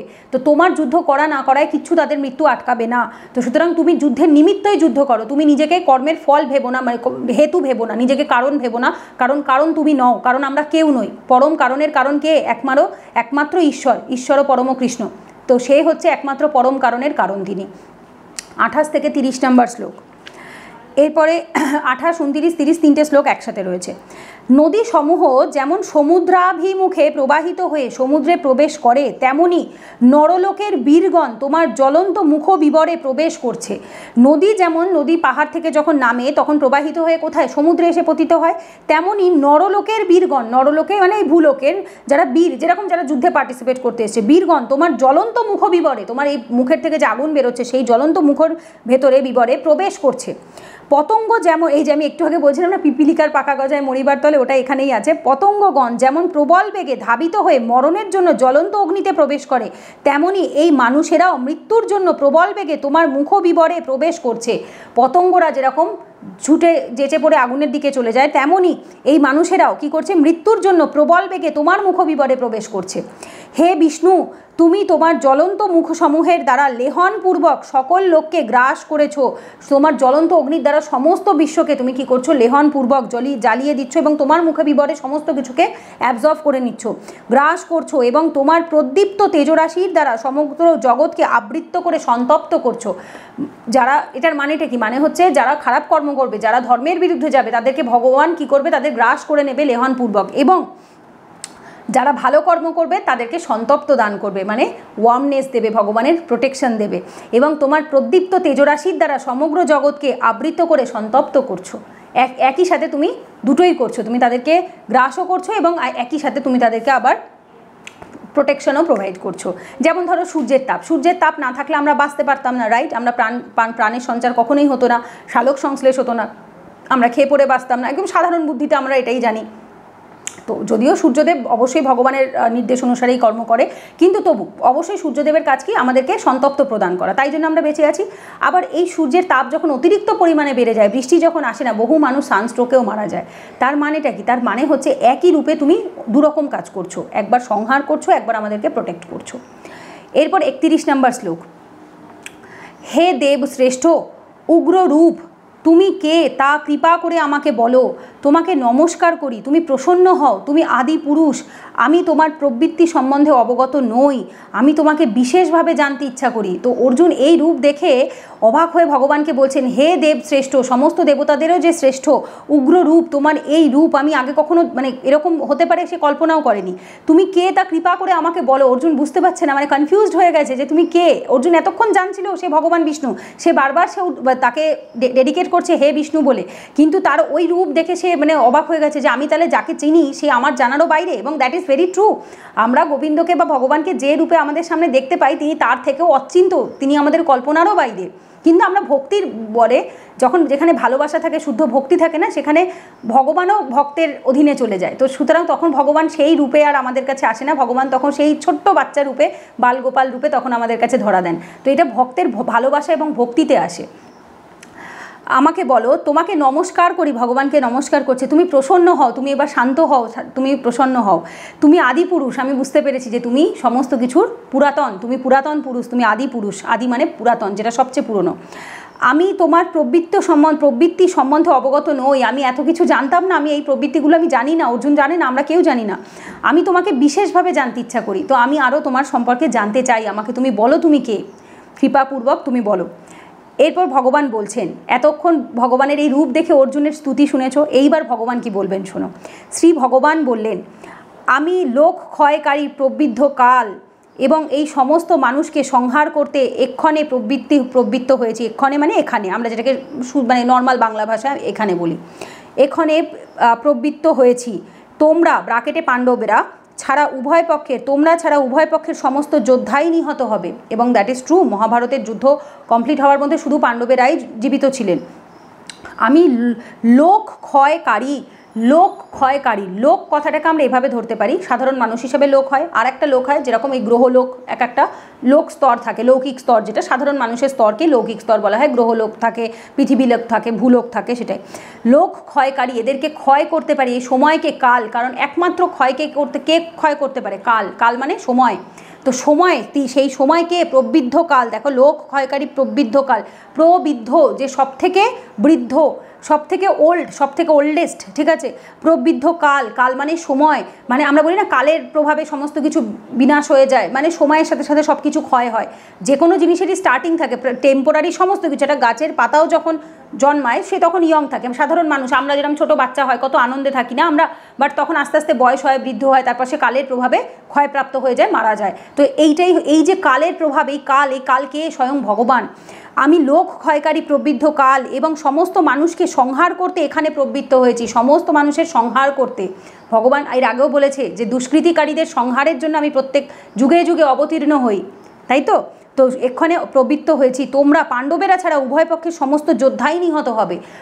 পঞ্চপাণ্ডব ছাড়া বাকি সকলেই এখানে মারা যাবে। পঞ্চপাণ্ডবকে ভগবান এখানে নিমিত্ত মাত্র এই কর্মে নিযুক্ত করেছেন, এই মহান কর্তব্য, মহান ধর্ম পালনের জন্য তাদেরকে নিযুক্ত করেছেন। তারা কতটা লাকি একবার ভাবো। যদিও তারা প্রত্যেকে দেবপুত্র ছিলেন, অর্জুন ইন্দ্রের পুত্র ছিলেন, তারপর যুধিষ্ঠির হচ্ছে যমরাজের পুত্র ছিলেন, এরা প্রত্যেকেই হচ্ছে তোমার ইসের কী বলবো, এক একজন দেবতাদের পুত্র ছিলেন। ভীম মরুতের পুত্র ছিলেন, বায়ুর, আর হচ্ছে আর একজন হচ্ছে অশ্বিনী কুমার দয় হচ্ছে নকুল সহদেব হচ্ছে অশ্বিনী কুমার দয়ের পুত্র ছিলেন। তো সেই হিসেবে ডেফিনেটলি তারা আমাদের মতো সাধারণ মানুষ 100 বার নয়, তারা দেবপুত্র, ভগবানের ভক্ত, আগের জন্মের ভালো প্রচুর পুণ্য ফল। ইভেন অর্জুন নরনারায়ণের যে ভগবানের যে নরনারায়ণ যে রূপ রয়েছে, সেই নারায়ণের সাথে যে নর ছিলেন তিনিই অর্জুন।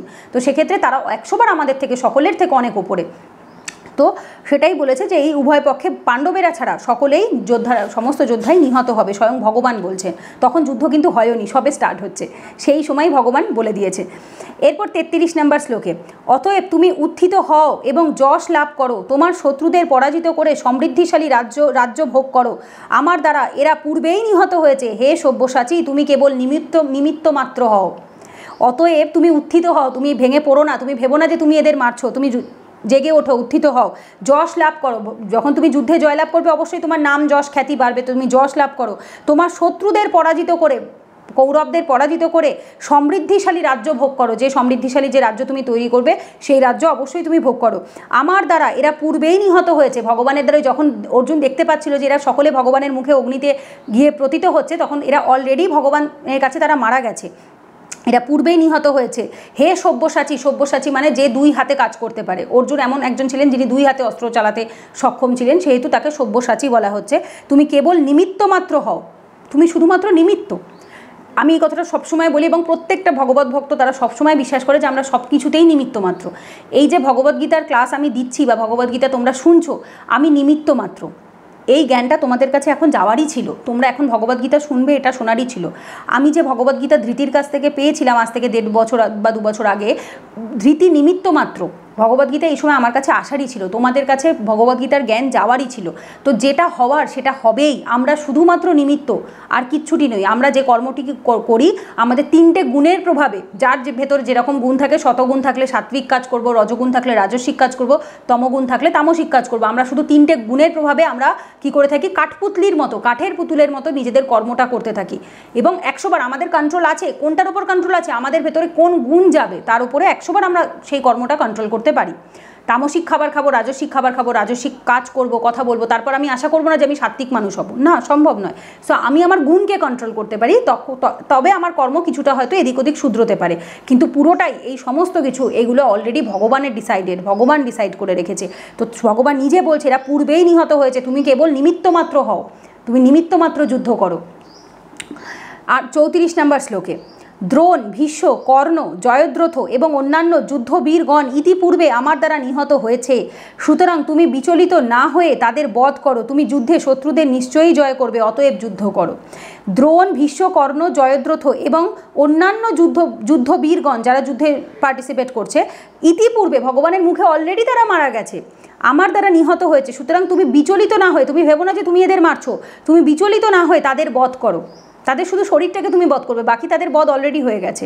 তুমি যুদ্ধে শত্রুদের নিশ্চয়ই জয় করবে এবং তুমি অবশ্যই যুদ্ধে শত্রুদের জয় করবে, অতএব যুদ্ধ করো।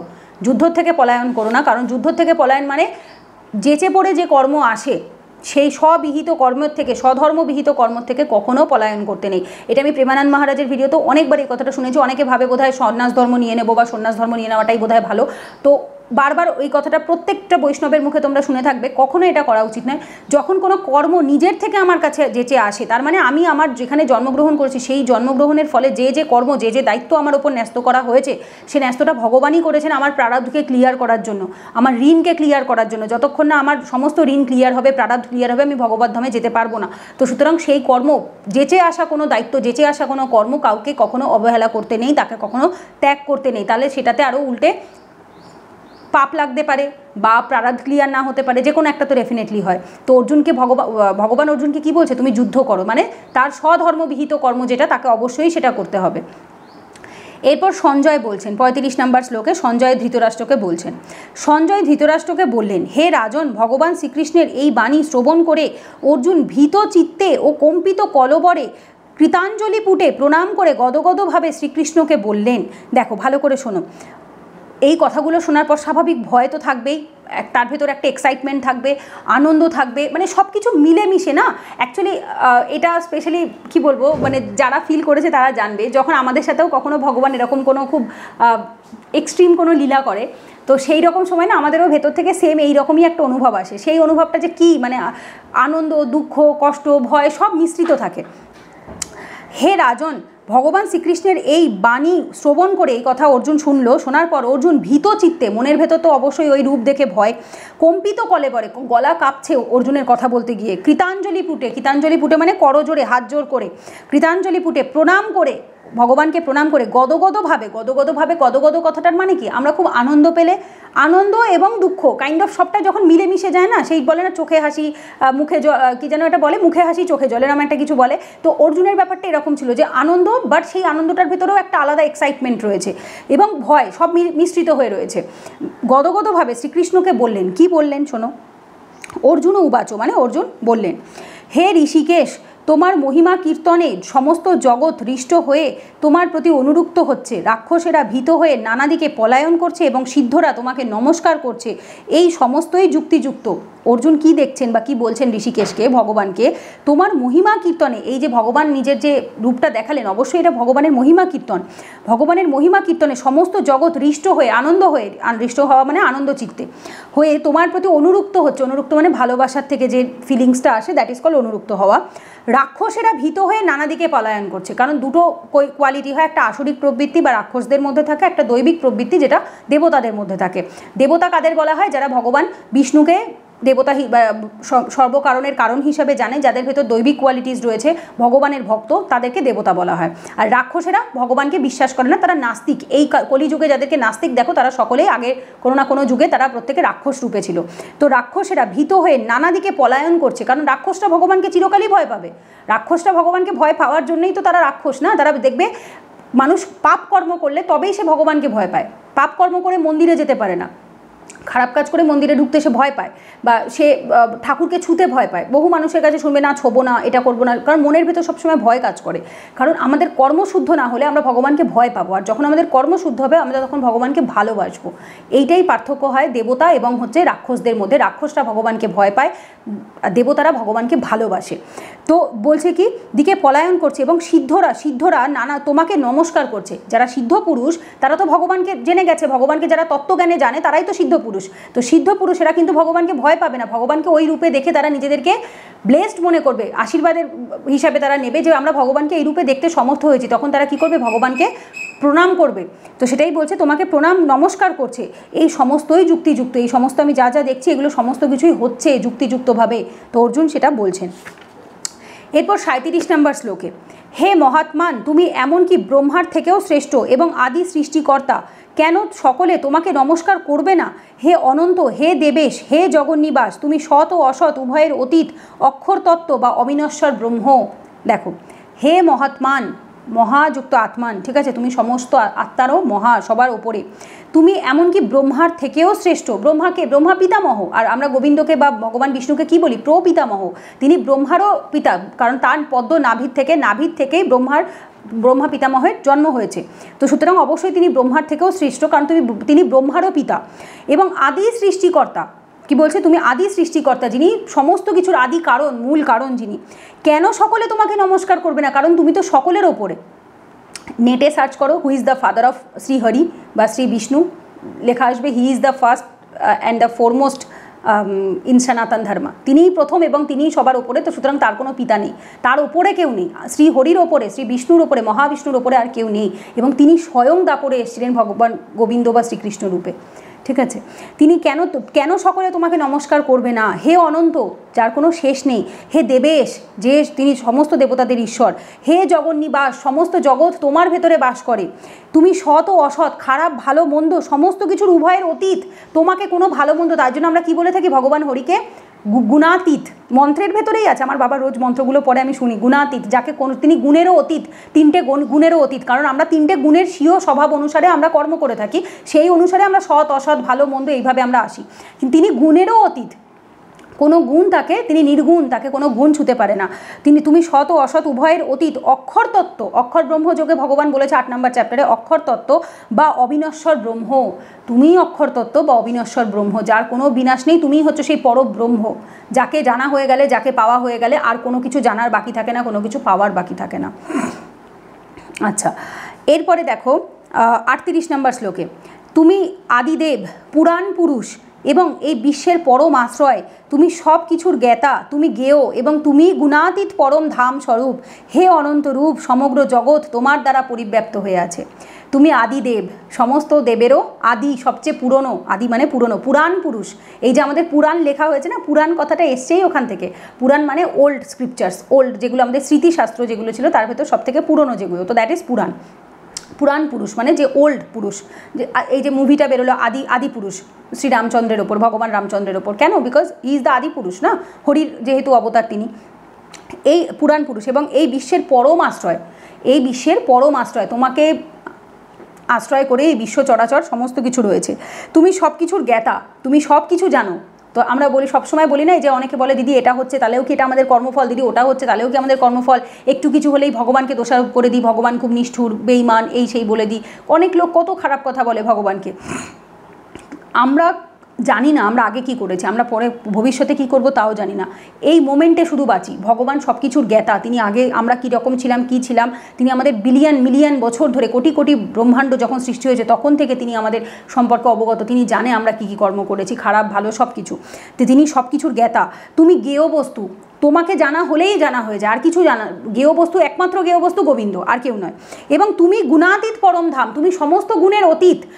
তুমি পরম ধাম, এই ধামের ওপরে পরম কথাটা যখনই যোগ হবে তার মানে এটা আলটিমেট, এর ওপরে আর কিছু নেই, তুমি পরম ধাম স্বরূপ, হে অনন্ত, হে অনন্ত রূপ, যার রূপ অনন্ত, মানে তুমি যেখানে আছো, বলে না ভগবান প্রত্যেকটা কোনায় কোনায় বাস করে, এই ফোনটাও ভগবানের, এই বোর্ডটাও ভগবান, যে শুদ্ধ ভক্ত হয় না তারা সমস্ত কিছুতেই গোবিন্দকে দেখে।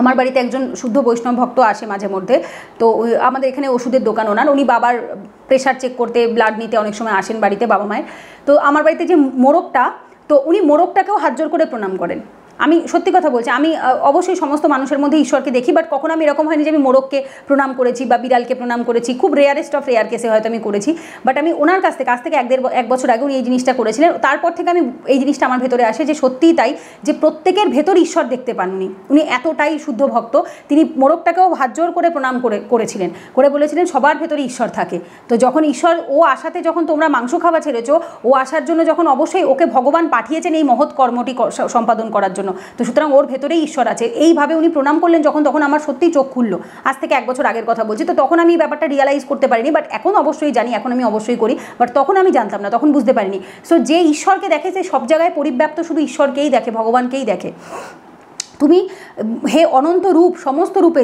তুমি রয়েছো, সমগ্র জগৎ তোমার দ্বারা পরিব্যাপ্ত হয়ে আছে, তোমার দ্বারাই সমস্ত জগৎ পরিব্যাপ্ত হয়ে আছে। 39 নম্বর শ্লোক, তুমি বায়ু, যম, অগ্নি, বরুণ, চন্দ্র, প্রজাপতি, ব্রহ্মা ও প্রপিতামহ, অতএব তোমাকে আমি সহস্রবার প্রণাম করি, পুনরায় নমস্কার করি এবং বারবার নমস্কার করি। যখন তুমি গোবিন্দর এই রূপ সম্পর্কে জানতে পারবে বা পড়বে, আমরা তো চোখে দেখতে পাচ্ছি না, আমরা এত ভালো কাজ করিনি, কিন্তু আমরা অ্যাটলিস্ট পড়তে পারছি ভগবদ্গীতা, এটুকুও আমাদের পুণ্যের ফলেই আমরা পাচ্ছি, তো দেখো, তো তখন তোমার গোবিন্দকে শুধু বারংবার প্রণাম ছাড়া আর কিছুই আসবে না। তুমি বায়ু, ভগবানই বায়ু, এই যে আমরা বায়ু দেখছি, ভগবানই সেই বায়ুদেব রূপে তিনি রয়েছেন। তুমি যম, তুমি যখন দণ্ডদাতা, কারণ ভগবান বিভূতি যোগে বলেছে যখন দণ্ডদাতাদের মধ্যে আমি থাকি তখন আমি যম রূপে থাকি। তুমি অগ্নি, ভগবানের মুখ থেকেই প্রজ্বলিত আগুন বেরোচ্ছে, ভগবানের দুই নেত্রই সূর্য এবং চন্দ্র। বরুণ জল, ভগবানই বৃষ্টি দিচ্ছেন। চন্দ্র চাঁদ সূর্য ভগবানের চোখেই রয়েছে। প্রজাপতি ব্রহ্মা, তারই সন্তান, তারই ব্রহ্মাই হচ্ছে ভগবান বিষ্ণুর পদ্মনাভির থেকেই ভগবানের ব্রহ্মার আর কি পিতামহ ব্রহ্মার উৎপত্তি। প্রপিতামহ, তারও মানে পিতামহ ব্রহ্মা, তারও পিতা হচ্ছে প্রপিতামহ। অতএব তোমাকে আমি সহস্রবার প্রণাম করি, তোমাকে আমি 1000 বার প্রণাম করি, পুনরায় নমস্কার করি, আবার তোমায় আমি নমস্কার করি এবং বারংবার আমি নমস্কার করি। তোমাকে আমি যতই প্রণাম করি না কেন সেটা ততবার কমই হবে, কারণ তুমি সমস্ত কিছুর ওপরে, তুমি সব কিছুর ওপরে, এবং তোমাকে আমি জানতে পেরেছি মানে আমার আর কিছু জানার বাকি নেই। এরপর 40 নম্বর শ্লোকে, হে সর্বাত্মা, তোমাকে সম্মুখে পশ্চাতে ও সমস্ত দিক থেকেই নমস্কার করছি। হে অনন্ত বীর্য, তুমি অসীম বিক্রমশালী, তুমি সমগ্র জগতে ব্যাপ্ত, অতএব তুমিই সর্বস্বরূপ। হে সর্বাত্মা, সমস্ত আত্মারও ওপরে, সর্বাত্মা সমস্ত আত্মা যার ভেতরে বাস করে, তোমাকে সম্মুখে, সামনে থেকে, পশ্চাতে, পেছন থেকে, সমস্ত দিক থেকে, কারণ ভগবান তো সব দিকে ছড়িয়ে রয়েছে। এই যে এই জিনিসটা না আমাদের বাড়িতে খুব এটা আগে বলতো যে এদিকে পা দিবি না, ওদিকে মাথা দিবি না, এটা করবি না, ওটা করবি না। আমি বললাম, মা ভগবান কোথায় নেই? আমি যেদিকেই পা দিই না কেন সেদিকেই তো ভগবান আছে, শুধুমাত্র একটা ফটোই কেন ভগবান? যদি আমি দেখি ভগবান তো পৃথিবীর কোনায় কোনায় বাস করে, তাহলে সেই হিসেবে দেখতে গেলে তো আমি কোথাওই পা রাখতে পারবো না। এই মাটিতে পা রেখেছি, মাটিটা ভূমিটাও তো ভূমিমা, তো সুতরাং ভগবানই, তা এখানেও আমি পা রাখতে পারবো না। তো এটা যে বুঝে যাবে যে ভগবান সব জায়গায় রয়েছে, তো তাকে আমি কোথার থেকে প্রণাম না করে থাকতে পারি? সে তো সব জায়গায় রয়েছে। তিনি তোমাকে সম্মুখে, পশ্চাতে, সমস্ত দিক থেকেই নমস্কার করছি। হে অনন্ত বীর্য, এর আগেও অর্জুন বলেছে যে যার শক্তি বীর্য, বীর্যর কাজ কি? শক্তি প্রদান করে, এনার্জি হাউস বলা হয়। তো এই শক্তি অনন্ত বীর্য, যিনি সমস্ত সর্বশক্তিমান, সমস্ত শক্তির যিনি মূল কেন্দ্রবিন্দু। তুমি অসীম বিক্রমশালী, তোমার বিক্রম, তোমার শক্তি, তোমার পরাক্রম, যেটাকে আমরা বলি বিক্রম পরাক্রম, মানে যেটা কোনো কিছু লড়াই করার ক্ষমতা, কারণ তুমি সর্বশক্তিমান, তুমি অসীম বিক্রমশালী, তোমার ক্ষমতা সকলের ওপরে। ইভেন ভগবানের ছোটোবেলার, গোবিন্দর ছোটোবেলার বাল্যলীলাগুলো দেখবে যে ওইটুকু ছোট্ট বয়সে পুতুনা রাক্ষসী থেকে শুরু করে তারপর ত্রাইনাবর্তকে, অঘাসুরকে, বকাসুরকে, যত অসুর এসছে, কংসমামা যত অসুর পাঠিয়েছে, সেই ছোট্ট বয়সে তাদের বধ করেছে। 7 বছর বয়সে বা হাতের কিনু আঙুলের ওপরে গোবর্ধন পর্বত হাতে নিয়ে দাঁড়িয়ে পড়েছে, 7 দিন ওইভাবে দাঁড়িয়ে রয়েছে। তো এটা একমাত্র সর্বশক্তিমানের পক্ষেই সম্ভব, এটা সকলের পক্ষে সম্ভব নয়। তুমি সমগ্র জগতে ব্যপ্ত, তুমিই সমগ্র জগতে ব্যপ্ত, অতএব তুমিই সর্বস্বরূপ। সমস্ত স্বরূপ, যত রূপ আছে, এই যে আমরা বলি না ভগবানের তো অনেক রূপ আছে, ভগবান দেবতাদের রূপেও ভগবানই রয়েছেন, দেবতাদের মধ্যেও ভগবান আছে, সমস্ত জায়গাতেই ভগবান আছে।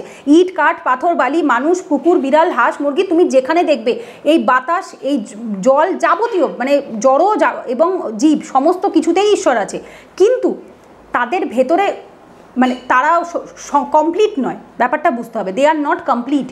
একমাত্র গোবিন্দ কমপ্লিট, যার ভেতরে গেলে তুমি সব কিছু পাবে। সেই ভগবান বারবার ভগবদ্গীতাতে এই কথাটি বলেছে, বৃহৎ জলাশয় থেকে যে কার্য কমপ্লিট হয় সেটা ক্ষুদ্র জলাশয় থেকে অটোমেটিক, এমনি মানে ক্ষুদ্র জলাশয় থেকে যেটা কমপ্লিট হয় সেটা বৃহৎ জলাশয় থেকে অটোমেটিক হয়ে যায়, তো আলাদা করে সেখানে আবার যেতে হয় না। ঠিক আছে, তো সুতরাং তোমার কাছে একটা বড় পুকুর থাকলে তুমি একটা ছোট একটা ডোবা কাটার জন্য তুমি ব্যস্ত হবে না। তুমি যদি মিলিয়নিয়ারের সন্তান হও, তুমি 5 টাকা 2 টাকা কারোর কাছে ভিক্ষা চাইবে না, ব্যাপারটা এরকমই।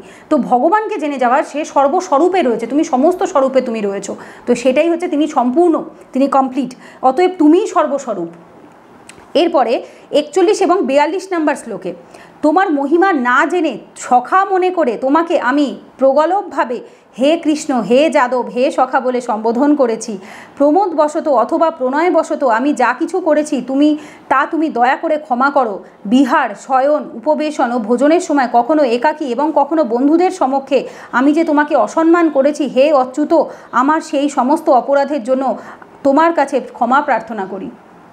এবং আমি এভরিডে, সকাল দুপুর বিকেল রাত সব সময় গোবিন্দর কাছে যাই। যখন এই যে হোপনোপো তোমাদের যেটা আমি ভিডিওতে বলি, I am sorry, please forgive me, I love you, thank you, এটা আমি এভরিডে শুধু গোবিন্দকেই বলি, আর কাউকে আমার মনে হয় না আর কাউকে এটা ডেডিকেট করার মতো আর কেউ রয়েছে। আমি টুকটাক হয়তো এদিক ওদিক কাউকে বলতে পারি, মাকে বলতে পারি মাঝে মধ্যে, বাট আমি পুরোটা এভরিডে নিয়ম বেসিসে একদম এটা আমি শুধু গোবিন্দকেই বলি। কেন? কারণ এই যে নাম ধরে ডাকছি গোবিন্দ, কী করবো, এটা ভাব থেকে আসে, এটা আমি ভালোবাসার থেকে তাকে গোবিন্দ ডাকি। এখন আমি চাইলেও তাকে সবসময়, কিন্তু অবশ্যই তাই, সে আমার কাছে প্রভু, সে আমার ভগবান, সেই আমার পরম পিতা, সেই আমার পরম ধাম, সে আমার সব কিছু। আমি মনে প্রাণে আমি তার নিত্য দাস, আমি মনে প্রাণে, আমি তার মা হলেও, আমি গোপাল সেবা করলেও, আমি মা রূপে গোপাল সেবা করলেও আমি নিত্য দাস রূপেই করি। কিন্তু এই যে তার জন্য ক্ষমা চাইতে হয়, কারণ এই যে নাম ধরে বলছি হে গোবিন্দ, কিন্তু কি করব, ভালোবাসি তো, এখন গোবিন্দ তো নামটা মুখ থেকে আসে আর তখন তো কিছু করার নেই। তো সুতরাং অর্জুনও সেমভাবে ভগবানের কাছে ক্ষমা চাইছে যে না জেনে না বুঝেই তোমায় কতবার সখারূপে মিত্ররূপে তোমাকে আমি নাম ধরে ডেকেছি, কিন্তু আমরা তো ভগবানকে হিসেব মতো নাম ধরে ডাকতে পারি না, তিনি তো পরম পিতা আমাদের, তো তাকে তো আমাদেরকে ভগবান রূপে প্রভু রূপে ডাকতে হয়। তোমার মহিমা না জেনে তোমাকে না বুঝে সখা মনে করে তোমাকে আমি প্রগল্ভভাবে মজা করে দেখো যে হালকাভাবে আমি জিনিসটাকে নিয়েছি। কি বলছে, হে কৃষ্ণ, হে যাদব, হে সখা বলে সম্বোধন করেছি। প্রমোদবশত মজা করেই অথবা প্রণয়বশত ভালোবাসা থেকে, প্রমোদ প্রণয় মানে আনন্দ মজা ভালোবাসা এগুলোর থেকে আমরাও ডেকে থাকি। যেমন ধরো আমি আমার ছোটো বাবাকে আমি গোপলা বাবা ডাকি, মাকে রাধারানীকে আমি মাম্মাম ডাকি, তো এটা ভালোবাসা প্রণয় থেকেই আসে। তো প্রণয়বশত আমি যা কিছু করেছি তুমি দয়া করে ক্ষমা করো, এবং এর জন্য আমরা প্রত্যেক দিন ক্ষমা চাই, ভালো কোনো কারণ ছাড়াই আমরা রোজ ক্ষমা চাই এই কারণে, এই যে সেবাতেও তো ত্রুটি হয়, ভুলবশত আমাদেরও তো ত্রুটি হয়ে থাকে, তো যাতে সেটা যদি হয়ে থাকে গোবিন্দ যেন ক্ষমা করে দেন। বিহার ঘুরতে যাওয়ার সময়, শয়ন ঘুমোবার সময়, উপবেশন যখন আমরা এদিক ওদিক কোথাও গিয়েছি একসাথে, ভোজন করার সময়, খাওয়ার সময়, যেটাই করি না কেন আমরা তো একসাথে অনেক সময় কাটিয়েছি। অর্জুন আর গোবিন্দ খুব ক্লোজ, তারা প্রচণ্ড ভালো বন্ধু, তো সুতরাং তারা একসাথে অনেক সময় কাটিয়েছে, কখনো একাকী কখনো বন্ধুদের সাথে, কখনো একা কখনো বন্ধুদের সামনে সম্মুখে আমি তোমাকে অসম্মান করেছি। অসম্মান করা মানে ভগবান ওই অসম্মান নয়, আমরা কাউকে বাজে কথা মানে তারা দুজনে বেস্ট ফ্রেন্ড, তারা কেউ কাউকে অসম্মান ওই সেন্সে করেনি, নাম ধরে এই যে ডেকেছে হে কৃষ্ণ হে যাদব বলে যে ডেকেছে, এটাকেই অর্জুন অসম্মান ধরছেন, কারণ তিনি তো ভগবান মহাবিষ্ণু, মানে তাকে ওরকম মনে হচ্ছে। জানো তো বেসিক্যালি আমার বাবাকে জিজ্ঞেস যদি আমি করি, বাবা আমরা মহাবিষ্ণু নামটা কেন বলি না, বাবা আমরা নারায়ণ কৃষ্ণ এরকম নাম কেন বলি, বাবা বলে মহাবিষ্ণু নামটা বলতে গেলেও অনেক যোগ্যতা লাগে, নামটা মুখ থেকে বার করতে গেলেও আমাদের ভয় লাগে যে আমরা ওই নামটা বলার যোগ্য তো, মানে ওই জন্য আমরা বলি না। মানে নামটার এত মাহাত্ম্য, নামটারও মারাত্মক মাহাত্ম্য, মানে ভগবান এবং ভগবানের নামের মধ্যে কোনো পার্থক্য নেই, কিন্তু আমরা তো কলিযুগে নাম জপ করতে হয় সেই জন্য ভগবানের নাম ধরে বলি, কিন্তু হিসেব মতো ভগবান আর নাম একই। তো বলছে অর্জুন বলছে যে তোমাকে বন্ধুদের সমক্ষে আমি যে তোমাকে অসম্মান করেছি, হে অচ্যুত, অচ্যুত মানে যাকে কোনো কিছু দ্বারাই চ্যুত করা যায় না, সরানো যায় না, আমার সেই সমস্ত অপরাধের জন্য তোমার কাছে ক্ষমা প্রার্থনা করছি, আমি যা যা অপরাধ করেছি সেই জন্য আমি তোমার কাছে ক্ষমা চাইছি। 43 নম্বর শ্লোক, হে অমিত প্রভাব, তুমি এই চরাচর জগতের পিতা, পূজ্য, গুরু এবং শ্রেষ্ঠ, ত্রিভুবনে তোমার সমান আর কেউ নেই, অতএব তোমার থেকে শ্রেষ্ঠ অন্য কে হতে পারে।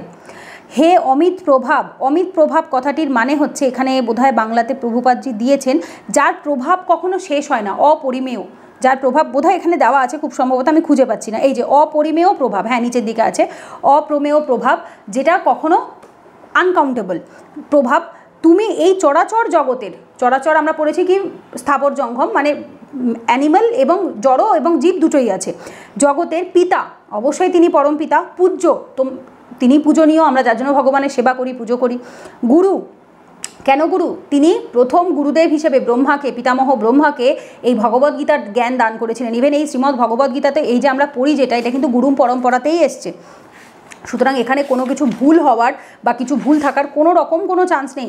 গুরু পরম্পরা আশা করি প্রত্যেকের কাছে শ্রীমদ্ ভগবদ্গীতা আছে, এবং প্রথমেই দেখবে গুরু পরম্পরাতেই প্রথমেই রয়েছে যে যেখানে ভগবান স্বয়ং ব্রহ্মাজিকে প্রথম এই শ্রীমদ্ ভগবদ্গীতার জ্ঞানটি দিয়েছিলেন, যেটা তোমাদের প্রস্তাবনা বা হচ্ছে যেটা মুখবন্ধ শেষ হওয়ার পরের পেজে 39 নম্বর পেজেই আছে, এই যে গুরু পরম্পরাতে এসছে প্রথমে ভগবান শ্রীকৃষ্ণ, তারপরে তার থেকে ব্রহ্মার থেকে নারদ থেকে ব্যাসদেব, তারপর মাধবাচার্য, এইভাবে করে করতে করতে এটা 1, 2 একে রয়েছে ভগবান শ্রীকৃষ্ণ, 2-এ ব্রহ্মা, সেইখানে তারপরে শ্রী চৈতন্য মহাপ্রভু 22 নম্বরে, ঠিক আছে, ঈশ্বরপুরীর থেকে বা নিত্যানন্দ প্রভু, শ্রী অদ্বৈত আচার্য ওনাদের থেকে শ্রী চৈতন্য মহাপ্রভুর থেকে তারপরে আসে শ্রী সনাতন গোস্বামী বা হচ্ছে শ্রীরূপ গোস্বামী, রঘুনাথ দাস গোস্বামী, কৃষ্ণদাস বাবাজি গোস্বামী, শ্রী নরোত্তম দাস ঠাকুরজি, বিশ্বনাথ চক্রবর্তী ঠাকুর, তারপরে আসে হচ্ছে আমাদের শ্রী জগন্নাথ দাস বাবাজি, ভক্তি বিনোদ ঠাকুর, তারপর হচ্ছে গৌর কিশোর দাস বাবাজি মহারাজ, তারপর শ্রীল ভক্তি সিদ্ধান্ত সরস্বতী ঠাকুর, তার শিষ্য হিসেবে হচ্ছে আমাদের প্রভুপাদজি। তো এইভাবে করে পরপর গুরু পরম্পরাতেই কিন্তু এই জ্ঞান এসছে, তো তিনি হচ্ছে পরম গুরু, আমরা এটা পেয়েছি কোথা থেকে, গুরু পরম্পরায় এসেছি। তো প্রথম গুরু অর্জুনকে যিনি এই বাণী শোনাচ্ছেন তিনি কী হিসাবে, গুরু শিষ্য পরম্পরাতেই, এবং ভগবান কিন্তু এর আগেও ভগবদ্গীতাতে বলেছে এই জ্ঞান শোনার জন্য অবশ্যই গুরু শিষ্য পরম্পরায় কিন্তু এই জ্ঞান শুনতে হবে।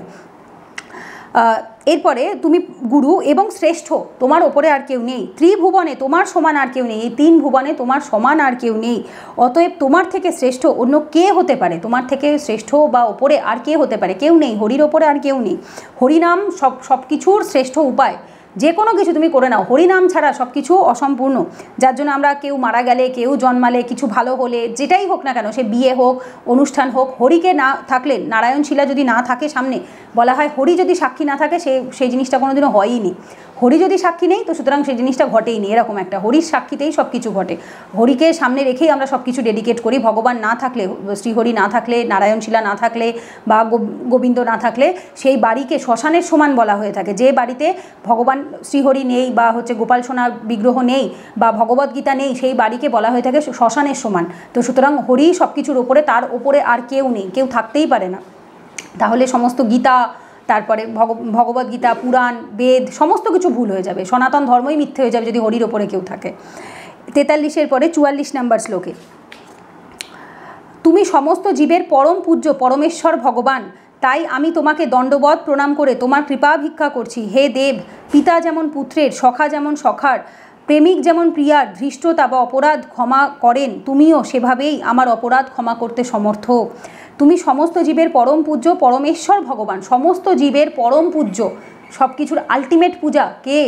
তিনি হচ্ছে যজ্ঞেশ্বর, তিনি হচ্ছে ভগবান। পরম পূজ্য পরমেশ্বর ভগবান তুমি, তাই আমি তোমাকে দণ্ডবৎ প্রণাম করি। দণ্ডবৎ প্রণাম কীভাবে করে? পুরো ষষ্ঠাঙ্গভাবে যে শুয়ে যে প্রণাম করে, দ্যাট ইজ দণ্ডবৎ প্রণাম। প্রণাম করে তোমার কৃপা ভিক্ষা করছি, ভগবানের কাছে সে ক্ষমা চাইছে, কৃপা ভিক্ষা করছে। হে দেব, তুমি পিতা যেমন পুত্রের, পিতা যেমন পুত্র তো অনেক ভুল করে, বাট পিতা তো ক্ষমা করে দেয়, তো আমরা ভগবান তো আমাদের পরম পিতা, তো তুমি সেই হিসেবে আমার ক্ষমা করে দাও আমার ভুলটা। সখা যেমন সখার, এক বন্ধুর ভুল ক্ষমা করে দেয়। প্রেমিক যেমন প্রিয়ার, প্রেমিক যেমন প্রিয়া বা তার যে গার্লফ্রেন্ড বা ওয়াইফ থাকে তার যেরকম ক্ষমা করে দেয়। ধৃষ্টতা বা অপরাধ ক্ষমা করে, ভুল বা অপরাধ ক্ষমা করে, তুমিও সেভাবেই আমার অপরাধ ক্ষমা করতে সমর্থ। অর্জুন বলছে, এই যে আমি তোমাকে হে কৃষ্ণ, হে যাদব বলে তোমাকে কখনো কখনো আমি উল্লেখ করেছি, সম্বোধন করেছি আমার না জেনেই, তুমি তার জন্য আমাকে ক্ষমা করে দাও, সেভাবেই আমার অপরাধ ক্ষমা করতে তুমি সমর্থ। এটা গেল 44। 45 নম্বর শ্লোকে, অদৃষ্টপূর্বক তোমার এই বিশ্বরূপ দর্শন করে আমি আনন্দিত হয়েছি, কিন্তু সেই সঙ্গে আমার মন ভয়ে বিচলিতও হয়েছে। তাই হে দেবেশ, হে জগন্নিবাস, আমার প্রতি প্রসন্ন হও এবং পুনরায় পরমেশ্বর ভগবান রূপে আমাকে দর্শন দান করো। অদৃষ্টপূর্ব, ঠিক আছে, অদৃষ্টপূর্ব মানে হচ্ছে এই যে যা পূর্বে কোনোদিনও আমি দেখিনি, ঠিক আছে, মানে আগে কখনো যেটা আমার সামনে দৃষ্ট হয়নি, সেটা হচ্ছে এটা প্রথমবার ভগবান কাউকে দেখাচ্ছেন। তোমার এই বিশ্বরূপ দর্শন করে আমি আনন্দিত হয়েছি, অবশ্যই আমি খুশি হয়েছি, কিন্তু সেই সঙ্গে আমার মন ভয়ে বিচলিতও হচ্ছে, কারণ এই রূপ তো আমি কখনো আগে দেখিনি, এরকম রূপে সত্যি আমি ভয় পাচ্ছি। তাই হে দেবেশ, হে জগন্নিবাস, হে ঈশ্বর, তুমি আমাকে তোমার আগের রূপে ফেরত আসো, আমার প্রতি প্রসন্ন হয় এবং পুনরায় পরমেশ্বর ভগবান রূপে আমাকে দর্শন দান করো। পরমেশ্বর ভগবান রূপে দর্শন দান করতে বলেছে, কৃষ্ণ রূপে নয়। এক্ষেত্রে এবার ভগবান কি করবে? চতুর্ভুজ নারায়ণ রূপে তাকে দর্শন দেবে, যেটা অলরেডি তিনি তার জন্মের সময় মা দেবকী এবং বসুদেবকে অলরেডি দিয়েছিলেন, ঠিক আছে। পরমেশ্বর ভগবান রূপে আমাকে দর্শন দান করো। 46, এটা গেল 45। 46 নম্বর শ্লোকে, হে বিশ্বমূর্তি, হে সহস্র বাহু, আমি তোমাকে পূর্ববৎ সেই কিরিট, গদা ও চক্রধারী রূপে দেখতে ইচ্ছা করি। এখন তুমি কৃপাপূর্বক তোমার সেই চতুর্ভুজ রূপ ধারণ করো। কিরিট, মাথায় মুকুট, যেটা আমরা বলে থাকি শঙ্খ, চক্র, গদা, পদ্ম, নারায়ণের এই 4টি হাতে এই 4টি জিনিস থাকে। তো এই কিরিট এবং গদা ও চক্রধারী রূপে দেখতে ইচ্ছা করি, আমি তোমাকে সেই চতুর্ভুজ নারায়ণ রূপে দেখতে ইচ্ছা করছি এবং তুমি কৃপাপূর্বক আমাকে সেই আগের রূপে একটু দর্শন দাও। এখন তুমি কৃপাপূর্বক তোমার সেই চতুর্ভুজ রূপ ধারণ করো, কারণ ওই বিশ্বরূপ সে সহ্য করতে পারছে না, তার ভয় লাগছে। এরপর দেখো ভগবান বলছেন, পরমেশ্বর শ্রী ভগবান বললেন, হে অর্জুন, আমি প্রসন্ন হয়ে তোমাকে আমার অন্তরঙ্গা শক্তির দ্বারা জড় জগতের অন্তর্গত এই পরম রূপ দেখালাম। তুমি ছাড়া পূর্বে আর কেউই এই অনন্ত আদি ও তেজময় রূপ দেখেনি। দেখো ভগবান নিজে বলছেন, হে অর্জুন, আমি প্রসন্ন হয়ে তোমাকে আমার অন্তরঙ্গা শক্তির দ্বারা, অনেকে বলে না কোথাও রাধারানীর মেনশন নেই কেন? রাধারানী কে? ভগবানের অন্তরঙ্গা শক্তি, ভগবানের ভেতরে যে শক্তি, মানে ব্যাপারটা এরকম যে ধরো তোমার ভেতরে একটা পেন্টিংয়ের সত্তা আছে, তুমি ভালো ছবি আঁকতে পারো এবং তুমি নিজেকে একটা জায়গায় ভিজুয়ালাইজ করো, ম্যানিফেস্ট করো। তো তুমি নিজেকে যেভাবে ম্যানিফেস্ট করো, যেভাবে দেখো, যেটাকে তুমি পেন্ট করতে পারো, সেটাই যদি তুমি একটা রূপ দাও, আঁকো সামনে কাগজে এবং সেটাকে তুমি প্রিন্ট আউট বার করে নিয়ে আসো, বা একটা মূর্তিতে ছাপিয়ে নাও নিজেকে, তো ব্যাপারটা এরকমই। তো গোবিন্দ আর রাধারানীর মধ্যে কোনো পার্থক্য নেই, একজন শক্তিমান, একজন তার অন্তরঙ্গা শক্তি, ঠিক আছে। তো রাধারানী হচ্ছে ভগবানের অন্তরঙ্গা শক্তি, এবং ভগবান যাবতীয় যা কিছু করে সমস্ত কিছু তার এই অন্তরঙ্গা শক্তির মাধ্যমেই। ভগবান স্বয়ং নিজে বলছে, দেখো আমি প্রসন্ন হয়ে, আমি খুশি হয়ে তোমাকে আমার অন্তরঙ্গা শক্তির দ্বারা জড়জগতের অন্তর্গত এই পরম রূপ দেখালাম। জড়জগতের অন্তর্গত এই যে পরম রূপ, এটা অন্তরঙ্গা শক্তির জন্যেই ভগবান দেখালেন। আর এই অন্তরঙ্গা শক্তিই হচ্ছে রাধারানী। তাকে যখন আমরা একটা রূপ দেই তখন তিনি রাধারানী রূপে, আর না হলে তিনি ভগবানের হৃদয়ে সবসময় তার শক্তি হিসাবেই তিনি থাকে। তো শক্তি আর শক্তিমানকে কখনো আলাদা করা যায় না। তুমি ছাড়া পূর্বে আর কেউই এই অনন্ত আদি ও তেজময় রূপ দেখেনি। আগে কখনোই ভগবান এই রূপ অর্জুনের আগে কখনো কোনো মনুষ্যকে, কোনো মানুষকে ভগবান দেখাননি। এই অর্জুনকেই প্রথম দেখালেন, এবং তখন অনেককে দিব্যদৃষ্টি ভগবান দিয়েছেন, অন্যান্য গ্রহলোকের অনেককে। তখন সঞ্জয় দেখেছেন, অন্যান্য গ্রহলোকের লোকেরাও দেখেছেন, বা দেবতারা দেখেছেন, কিন্তু অর্জুনই প্রথম যাকে ভগবান এই রূপ দেখালেন, এই বিশ্বরূপ দেখালেন। এরপর 48 নম্বর শ্লোকে, হে কুরুশ্রেষ্ঠ, ইতিপূর্বে তুমি ছাড়া আমার এই বিশ্বরূপ অন্য কেউ কখনো দর্শন করতে পারেনি। কেননা বেদ অধ্যয়ন, যজ্ঞ, দান, পুণ্যকর্ম ও কঠোর তপস্যার দ্বারাও এই জড়জগতে কেউ এই রূপ দর্শন করতে সমর্থ নয়। স্বয়ং ভগবান বলছে, এর আগেও ভগবান অনেকবার এই কথাটি বলেছেন ভগবদ্গীতায়, যে বেদ অধ্যয়ন করে, যজ্ঞ করে, দান করে, পুণ্যকর্ম করে কখনোই এগুলো পাওয়া যায় না। তাহলে কিভাবে পাওয়া যায়? ভগবানের কৃপার ফলে পাওয়া যায়। বারবার বলছি, আমরা যত যাই করে নিই না কেন, ভগবানের কৃপা যদি কারোর ওপর না থাকে তাহলে কখনোই সেটা হতে পারে না। হে কুরুশ্রেষ্ঠ, ইতিপূর্বে, অলরেডি, ইতিপূর্বে এইমাত্রই আমি তোমাকে, তুমি ছাড়া আমার এই বিশ্বরূপ অন্য কেউ কখনো দর্শন করতে পারেনি। কেন পারেনি? কেন না কারণ বেদ অধ্যয়ন, তো বাকিরা বেদ পড়ছে, যজ্ঞ করছে, দান করছে, পুণ্যকর্ম করছে, কঠোর তপস্যা করছে, দ্বারাও এই জড়জগতে কেউ এই রূপ দর্শন করতে সমর্থ নয়। জড়জগতে থেকে এই রূপ দর্শন করতে যে যাই করে নিক না কেন, বেদ অধ্যয়ন করা, যজ্ঞ করা, দান করা, পুণ্যকর্ম, কঠোর তপস্যা কিচ্ছু করে এই বিশ্বরূপ কখনো কেউ দর্শন করতে পারে না। আচ্ছা, এবং এই দিব্য দৃষ্টি ভগবান শুধুমাত্র ভগবানের ভক্তকেই দিয়ে থাকেন। এখানে এক্সপ্লেনেশনে, প্রভুপাদজির এক্সপ্লেনেশন থেকে আমি লাইনটা কোট করছি। কে দিব্য দৃষ্টির অধিকারী হতে পারে? দিব্য কথাটির অর্থ দেবতুল্য, এটা আমরা আশা করি জানি। দিব্য কথাটি দেবতার থেকে এসছে। দেবতাদের মধ্যে দৈব গুণাবলীতে ভূষিত না হওয়া পর্যন্ত দিব্য দৃষ্টি লাভ করা যায় না। তো দেবতাদের মতো দৈব গুণাবলীতে, দেবতারা যেরকম দৈব গুণাবলীতে ভূষিত, সেরকমই যতক্ষণ না আমাদের মধ্যেও সেই দৈব গুণাবলী আসবে ততক্ষণ অবধি আমরা দিব্য দৃষ্টি পেতে পারি না। আর দেবতা কারা? বৈদিক শাস্ত্রে বলা হয়েছে ভগবান শ্রী বিষ্ণুর ভক্তরাই হচ্ছেন দেবতা। বিষ্ণু ভক্তা শ্রিত দৈব, যারা শ্রী বিষ্ণুর ভক্ত তারাই হচ্ছে দেবতা। যারা ভগবত বিদ্বেষী, ভগবানের বিদ্বেষী হয়, অর্থাৎ যারা শ্রী বিষ্ণুকে বিশ্বাস করে না, অথবা যারা শ্রীকৃষ্ণের নির্বিশেষ রূপকেই পরম তত্ত্ব বলে মনে করে, তাদের পক্ষে দিব্যদৃষ্টি লাভ করা সম্ভব নয়।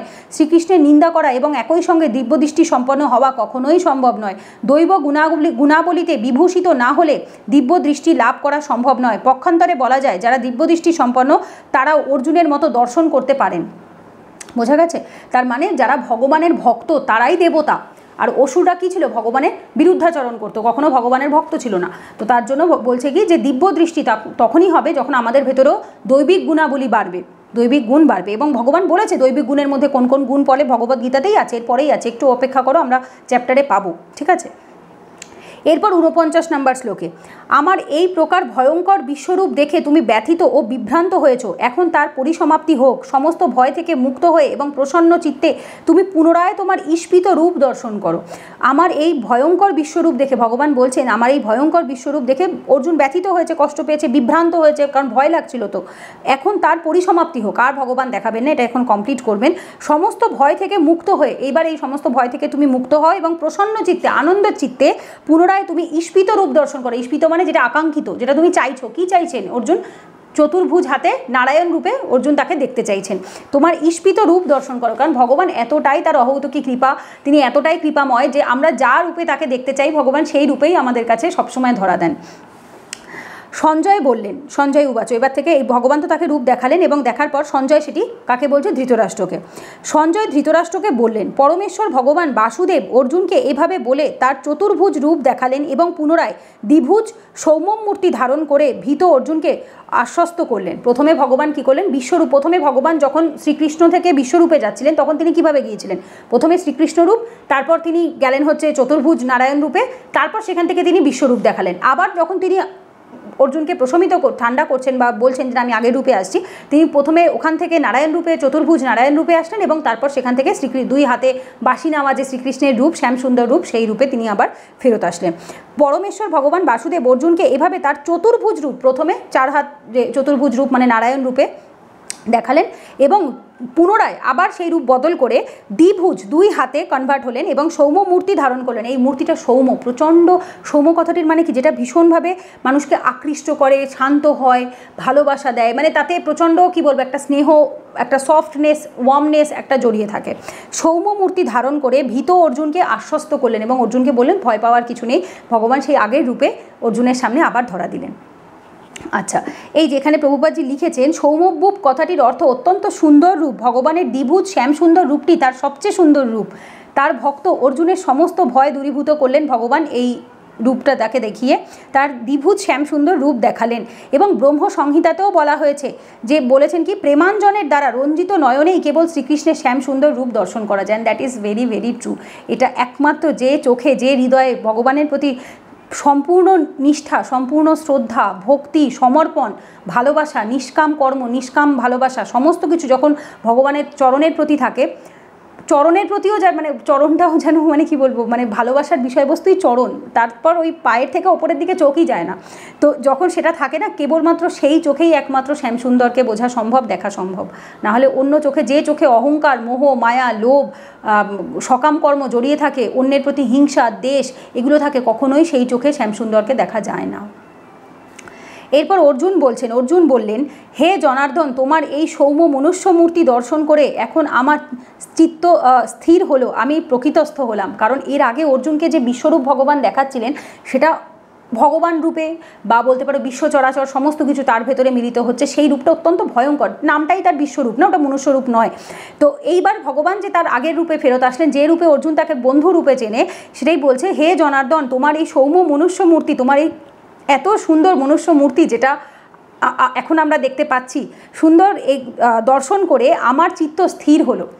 অ্যাকচুয়ালি সত্যিই তাই, মনের ভেতর যখন প্রচণ্ড চঞ্চলতা চলে, কষ্ট চলে, তুমি শুধু গোবিন্দর ফটোর দিকেও যদি তাকিয়ে বসে থাকো, মন এমনিই শান্ত হয়ে যায়। ভগবানের রূপই এমন, ভগবানকে যদি ওই রূপে বাসি, মানে ওই সেই বাকে বিহারী বলা হয়, তো সেই বাকে বিহারী রূপে হাতে বাসি নিয়ে যদি একবার কেউ দেখে না, তার আর অন্য কিছু দেখার জন্য চোখ থাকে না আর কি।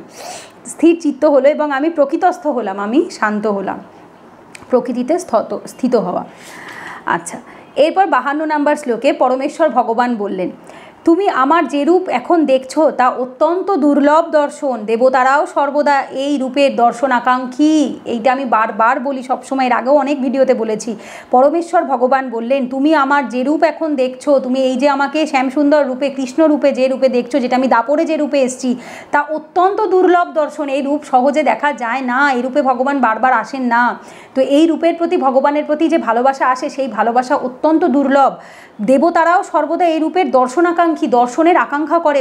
দেবতারাও এই রূপ সবসময় দর্শন করতে পারে না। তোমাকে আমি সেই রূপ দেখাচ্ছি, বা দাপরের রূপকে আমরা কেন ভজনা করি, আমরা কেন শ্যামসুন্দরের ভগবান বিষ্ণুর ওই রূপটাকেই আমরা এত ভালোবাসি, কারণ এই রূপ অত্যন্ত দুর্লভ, এই রূপ এত সহজে সবাই পায় না। যখন আমরা সেই রূপের দর্শন করি, সেই রূপের সেবা করতে পারি, তার মানে আমরা অনেক পুণ্য করেছি বলে, ভগবানের কৃপা আছে বলে ভগবান আমাদের সেই সুযোগটুকু দিয়েছে যে তাকে আমরা ওই রূপে ভজনা করতে পারি। তো দেখো, এইটা কিন্তু বারবার ভগবান নিজেও বলেছে, বেদ অধ্যয়ন করে, জ্ঞান লাভ করে, তপশ্চর্যা করে, যজ্ঞ করে, দান করে, এত কিছু করেও তাকে আমরা এভাবে পাবো না যতক্ষণ না সে কৃপা করবে। এবং এখানে প্রভুপাদজিও এক্সপ্লেনেশনে লিখেছে, আর তার থেকেও বড় ব্যাপার যেটা আমার হোয়াট আই ফেল্ট, তোমরা যদি শ্রীমদ্ ভাগবতমে ভগবানের বাল লীলাগুলো পড়ে থাকো, বা ইভেন যদি লীলা পুরুষোত্তম শ্রীকৃষ্ণ গ্রন্থটা, বা ধরো লিটল কৃষ্ণা, এই ধরনের যে সিরিজগুলো হয়, সেখানেও যদি দেখে থাকো, জানবে একবার অষ্টশতনাম, ভগবানের অষ্টশতনামও যদি পড়ো, সেখানেও জানবে, ব্রহ্মা আদি দেব যারে ধ্যানে নাহি পায়। ব্রহ্মা আদি দেব যিনি ভগবানকে ধ্যানে পাননি, তিনি তাকে বাল গোপাল ভেবেছিলেন এবং তারপর ব্রহ্মার চূর্ণ করেছিলেন ভগবান সেই ছোট্ট অবস্থায়, 7 বছর বয়সে, 5 বছর বয়সে। এবং ব্রহ্মা তখন নিজের স্বয়ং আবার এখানে চলে এসেছিলেন। মহাদেব, তিনি গোপেশ্বর মহাদেব রূপে তার লীলা দেখার জন্য চলে এসেছিলেন। ইন্দ্র ভগবানের সাথে লীলায় পার্টিসিপেট করেছিলেন, যে ওই যে তোমার হচ্ছে গোবর্ধন পর্বত হাতে তুলেছিলেন, গোবর্ধন পূজা এই দুর্গা কালী পুজোর পরেই আসে। তো এই যে ইভেন্টগুলো, এগুলোর থেকেও প্রমাণ হয় যে দেবতারাও তার ভগবানের এই রূপ দেখার জন্য প্রচণ্ড পাগলের মতো বসে থাকে, তারা প্রচণ্ড আকাঙ্ক্ষী যে আমরা তাকে এই রূপে দেখতে চাই, এই রূপে ভজনা করতে চাই। এবং যখন সেই নলকূবের এবং হরিগ্রীব বোধহয় এরকম, আমি নামটা ভুলে গেছি, হায়গ্রীব আর কি বেশ নামটা আমার এই মুহূর্তে মনে পড়ছে না, যারা অর্জুন গাছে সাপ হয়েছিলেন, অভিশপ্ত হয়ে অর্জুন গাছের মধ্যে আটকা পড়েছিলেন এবং ভগবান দামোদর লীলাতে তিনি তাদের দুজনকে মুক্তি দিয়েছিলেন। নামটা আমার বোধহয় ভুল বলিনি, যদি ভুল বলে থাকি কমেন্টে বল, আমার এক্স্যাক্ট নামটা এই মুহূর্তে মনে পড়ছে না, বোধহয় একজন হায়গ্রীব আর নলকূবের বেরম কিছু একটা নাম হবে, আমার মনে পড়ছে না, ঠিক আছে, যদি ভুল বলি বলেও, আর ঠিক নামটাও জানা থাকলে বলে, আমি ভুলে গেছি এই মুহূর্তে নাম দুটো।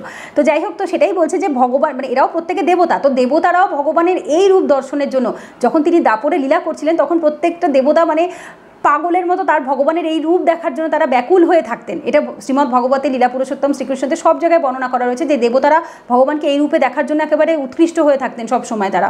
তো সেটাই বলছে, ভগবান নিজে বলছে দেবতারাও সর্বদা এই রূপের দর্শন আকাঙ্ক্ষী, দেবতারা এই রূপেরই দর্শন করতে চায় ভগবানকে, তো আমরা কেন করব না, দেবতারাও যদি করতে চায়। দেখো এখানে ভগবান নিজে বলছেন, এবং প্রভুপাদজির এক্সপ্লেনেশন থেকে আমি কয়েকটা লাইন তোমাদের সাথে শেয়ার করছি। বেদ অধ্যয়ন, জ্ঞান, তপশ্চর্যা আদি বিবিধ ক্রিয়াকলাপের সঙ্গে একটু ভক্তিযোগের মিশ্রণ করলেই শ্রীকৃষ্ণের বিশ্বরূপ দর্শন করা যেতে পারে, তা সম্ভব হলেও হতে পারে, কিন্তু ভক্তির সংযোগ না থাকলে তা কোনো মতেই সম্ভব নয়। ভক্তি না থাকলে, বিশ্বাস না থাকলে ভগবানের প্রতি কখনোই সেটা সম্ভব নয়। এই যে আমি যেটা বললাম যে ভগবান কিন্তু অলরেডি তার যখন তিনি আবির্ভাব হয়েছিলেন সেই সময় কিন্তু দেবকীকে, মা দেবকীকে এবং হচ্ছে বসুদেবকে সেই রূপ দর্শন করিয়েছিলেন। এই যে শ্রীমদ্ ভগবতেও বর্ণনা করা হয়েছে যে তিনি যখন তার মাতা দেবকীর গর্ভে অবস্থান করছিলেন তখন তার বিস্ময়কর লীলা দর্শন করার জন্য স্বর্গের সমস্ত দেবতারা, দেবদেবীরা এসে উপস্থিত হয়েছিলেন এবং তারা ভগবানের উদ্দেশ্যে মনোরম স্তুতি নিবেদন করেছিলেন, যদিও তিনি তখনও তাদের সম্মুখে দৃশ্যমান হননি।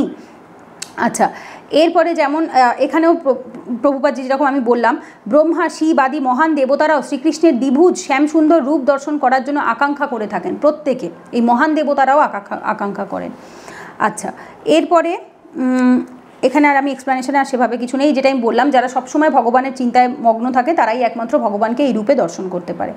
53 নম্বর শ্লোকে, তুমি তোমার দিব্য চক্ষুর দ্বারা আমার যে রূপ দর্শন করছো, কেউই বেদ অধ্যয়ন, তপস্যা, দান ও পূজার দ্বারা আমাকে এভাবে দর্শন করতে সমর্থ হয় না। দেখো, তুমি তোমার দিব্য চক্ষুর দ্বারা, ভগবান এই দিব্য চক্ষু কাকে, অর্জুনকে দিয়েছে, যে রূপ দর্শন করছো, যে রূপ এখন তুমি আমাকে দেখছো, কেউই বেদ অধ্যয়ন, তপস্যা, দান ও পূজার দ্বারা আমাকে এভাবে দর্শন করতে সমর্থ হয় না। তার মানে কি, শুধুমাত্র ভক্তি, প্রেম, ভালোবাসা দিয়েই ভগবানকে পাওয়া যায়। তো শুধুমাত্র তুমি যদি মানে কেউ মনে করে যে না আমি শুধুমাত্র তপস্যা করব, শুধু দান করব, শুধু অধ্যয়ন করব, শুধু বই পড়ব, জ্ঞান অর্জন করব, না, ভগবানের কৃপা, এবং ভগবানের কৃপা থাকলেই ভগবানের প্রতি ভালোবাসা অনুভব হয়। কারণ এটা আমাদের এত ক্ষমতা নেই আমরা ভগবানকে ভালোবাসতে পারি, ভগবান আগে আমাদের ভালোবাসেন, তারপর আমাদের তার উপর ভালোবাসা আসে।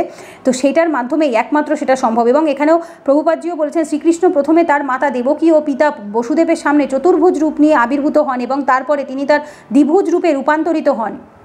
ঠিক আছে, তো এটা কিন্তু খুব ইম্পর্টেন্ট। আচ্ছা, এরপরে 54 নম্বর শ্লোকে, হে অর্জুন, হে পরন্তপ, অনন্য ভক্তির দ্বারাই কেবল এভাবে আমাকে তত্ত্বত জানা যায়, দর্শন করা যায় এবং আমার চিন্ময় ধামে প্রবেশ করার জন্য সমর্থ হওয়া যায়। দেখো, হে অর্জুন, হে পরন্তপ, যে শত্রুকে নিধন করে, অনন্য ভক্তির দ্বারা, যে ভক্তির কোনো ক্ষয় নেই, অনন্য ভক্তি মানে আনলিমিটেড, যেটার কোনো শেষ নেই, কোনো কারণ নেই, কোনো কিছুর পাওয়ার ইচ্ছে নেই, সেটাকেই অনন্য ভক্তি বলে। দ্বারা কেবল আমাকে এভাবে তত্ত্ব তো জানা যায়, ভগবানের তত্ত্ব জানার জন্য একমাত্র ভক্তি ইজ দ্য আলটিমেট থিং। ভগবান নিজে বলছে এইভাবে জানার জন্য একমাত্র ভক্তিই দরকার, কেবল আমাকে এভাবে তত্ত্ব তো জানা যায়, দর্শন করা যায় এবং দেখা যায়, 100 বার দেখা যায়, এবং আমার চিন্ময় ধামে প্রবেশ করার জন্য সমর্থ হওয়া যায়। ভগবানের যে চিন্ময় ধাম বা ভগবানের হৃদয়ে যে আমরা বাস করবো, এবার কেউ ভগবানের হৃদয়ে বাস করার স্বপ্ন দেখে, কেউ চিন্ময় ধামে ভগবানের কাছে গিয়ে ভগবানের সেবা করার কথা ভাবে। তো আমার ওসব কোনো, সত্যি কথা বলতে, মুক্তি, মোক্ষ এসবের প্রতি কোনো রকমই কোনো ইচ্ছে, লালসা বা কোনো ওই জন্য ভগবানের ভক্তি করি, সেবা করি, একেবারেই সেটা না। আমার মনে হয় আমি আমার গোবিন্দর সাথে থাকতে পারলেই হবে, সেটা যে ফর্মেই থাকি। যদি গোবিন্দ গাছ রূপে রাখে, গাছ রূপে গোবিন্দর সেবা করব, যদি গাভী রূপে রাখে, গাভী রূপে, মানুষ রূপে রাখলে মানুষ রূপে, যদি চিন্ময় ধামে জায়গা দেয় চিন্ময় ধামে, যদি প্রহরীর জায়গা দেয় সেখানে, যা রূপে রাখবে, যে ভাবে রাখবে, আমি সেই রূপে থাকতে রাজি আছি। শুধু আমি সেবা করতে চাই গোবিন্দকে ভালোবাসতে চাই, সেবা করতে চাই, আর কিচ্ছুটি চাই না। তো ভগবত ভক্তরা এটুকুই চায়। আমাদের মুক্তিতেও কোনো ইন্টারেস্ট নেই, আমাদের কোনো এটা পাবো সেটা পাবো তাতেও কোনো আগ্রহ থাকে না। হ্যাঁ, শুধু ভগবান তুমি আর আমি যেন তোমার সাথেই থাকতে পারি, ব্যাস। আমাদের মাঝখানে যেন আর কেউ না আসে, মানে তোমার আমি তুমি রাধারানী, ব্যাস, এর মধ্যে যেন আর কেউ না থাকে, এই ফিলিংটা ভগবত ভক্তদের থাকে। এবং একমাত্র ভক্তির মাধ্যমেই ভগবানকে এই রূপে দর্শন করা যায়, স্বয়ং ভগবান নিজে বলছেন। তাহলে ভক্তি কেন ওপরে থাকবে না? এই যে সবাই বলে প্রভুপাদজি কেন এত ভক্তির ওপর এমফাসাইজ করতেন, আরে যখন আমি দেখতে পাচ্ছি যে জিনিসটা হাইয়েস্ট, যে জিনিসটা সবচেয়ে ভালো, আমি কেন সেটা বলবো না? আমি যখন দেখতে পাচ্ছি যে সমস্ত যোগ থেকেই হয়তো পাওয়া যাবে, কিন্তু ভক্তি হচ্ছে সব কিছুর ওপরে, তো স্বয়ং ভগবান বলছে, তো যে ভগবানের এই রূপকে দর্শন করতে পারে কিসের মাধ্যমে? অনন্য ভক্তির মাধ্যমে। তাহলে আমি কেন ভক্তি করবো না? তাহলে আমি অন্য কিছু কেন করতে যাব, তাই না? অন্য আমি যাই করি না কেন, ভক্তি ইজ মাস্ট। উইদাউট ভক্তি এভরিথিং ইজ বেকার, আর উইথ ভক্তি সব কিছু পরিশুদ্ধ হয়ে যায়। 55 নম্বর শ্লোক, এটা গেল 54। আচ্ছা, এরপরে এই যেমন ওই যে বৈদিক শাস্ত্রের কথা আমি আগের দিনেও বলেছিলাম, এখানেও প্রভুপাদজি এক্সপ্লানেশন অনেকগুলো দিয়েছেন, যেমন শ্বেতাশ্বতর উপনিষদ থেকে এক্সপ্লানেশন দিয়েছেন, ব্রহ্মসংহিতাতে বলা রয়েছে মহাবিষ্ণু যার মধ্যে অসংখ্য ব্রহ্মাণ্ড প্রবেশ করেছে এবং কেবলমাত্র যার শ্বাসের মাধ্যমে সেগুলি আবার তার থেকে নির্গত হচ্ছে, তিনিও যার অংশ প্রকাশ, সেই সর্বকারণের পরম কারণ আদিপুরুষ শ্রী গোবিন্দকে আমি ভজনা করি। ঠিক আছে, তো এইটা কিন্তু এটা আমার তোমার একার বলার কথাই নয়, বা এটা অনেকে ভাবে ইস্কন প্রচার করছে, না বাবু, ইস্কন অনেক পরে প্রচার করেছে, তার আগে অলরেডি এগুলো বেদ শাস্ত্রে উপনিষদে সব জায়গায় ছিল, বাট আমরা কেউ পড়িনি। ইস্কন এসে বিষয়টাকে পাবলিসিটি দিয়েছে, সামনে তুলে ধরেছে, সেই জন্য লোকজন যা ভালো মন্দ যা হয় সব কিছু ইস্কনের ঘাড়ে চাপিয়ে দেয়, ইস্কনের প্রভুজিরা বলেছে। বাট তোমরা যদি আগে থাকতেই বেদগুলো এগুলো পড়া থাকতে, তাহলেই বুঝতে পারতে যে ইস্কন নতুন কিছু বলেনি, শুধুমাত্র যেটা খুব লুপ্ত হয়ে যাচ্ছিল, নষ্ট হয়ে যাচ্ছিল, সেইটাই আবার নতুন করে মানুষের মধ্যে, বিশ্ব ব্রহ্মাণ্ডে সকলের মধ্যে সেটাকে ছড়িয়ে দিয়েছে। এরপরে লাস্ট শ্লোক, দ্যাট ইজ 55 নম্বর শ্লোক, এবং এখানেও ব্রহ্মসংহিতার থেকেও আমি একটা কোটেশন আন্ডারলাইন করে রেখেছিলাম, যেটা আমি আগেও অনেকবার বলেছি, তবু আমি বলছি এখানে। যেমন দেখো, এখানেও বলা রয়েছে বৈদিক শাস্ত্রেও, আমি শ্রীকৃষ্ণের প্রতি সশ্রদ্ধ প্রণতি জ্ঞাপন করছি, যার অপ্রাকৃত রূপ সৎ, চিৎ ও আনন্দময়, এই যে সচ্চিদানন্দ রূপ, ঠিক আছে, আমি তাকে শ্রদ্ধা জ্ঞাপন করছি, কারণ তাকে জানার অর্থ সমগ্র বেদকে জানা, এবং তাই তিনিই পরম গুরু। বৈদিক শাস্ত্রে গোপাল তাপিনী উপনিষদে 1/1 এই কথাটা বলা রয়েছে। ঠিক আছে, তারপরে বলা হয়েছে কৃষ্ণ বই পরম দৈবতম, শ্রীকৃষ্ণই পরমেশ্বর ভগবান, এটাও কিন্তু ওই উপনিষদে বৈদিক শাস্ত্রেই রয়েছে। সেই শ্রীকৃষ্ণই একমাত্র পরমেশ্বর ভগবান এবং তিনিই পরম আরাধ্য। ঠিক আছে, সব জায়গাতে এগুলো অনেক, একটা দুটো জায়গায় নয়। ব্রহ্মসংহিতাতে 5/1 বলা হয়েছে ঈশ্বর পরম কৃষ্ণ সচ্চিদানন্দ বিগ্রহ অনাদির আদি গোবিন্দম সর্বকারণম কারণম। পরমেশ্বর ভগবান হচ্ছেন শ্রীকৃষ্ণ, যার নিত্য ও জ্ঞানময় ও আনন্দময় একটি শরীর আছে, তার কোনো আদি নেই, কেননা তিনি সব কিছুর উৎস, তিনি সকল কারণের কারণ, পরম কারণের কারণ হচ্ছে তিনি। ঠিক আছে, তো এরপরও আবারও বলা রয়েছে হচ্ছে ব্রহ্ম নরাকৃতিতে সেই পরম তত্ত্ব হচ্ছেন সবিশেষ পুরুষ, তার নাম শ্রীকৃষ্ণ, তিনি কখনো কখনো নররূপ ধারণ করে এই জগতে অবতরণ করেন। তেমনি শ্রীমদ্ ভগবতে পরমেশ্বর ভগবানের সমস্ত অবতারের বর্ণনা করা হয়েছে এবং সেই তালিকায় শ্রীকৃষ্ণের নামও আছে, কিন্তু তারপর সেখানে বলা হয়েছে যে শ্রীকৃষ্ণই ভগবানের অবতার নন, তিনি স্বয়ং পরমেশ্বর ভগবান। ঠিক আছে, এতে চাংসাকলা পুংস কৃষ্ণস্থ ভগবান স্বয়ং।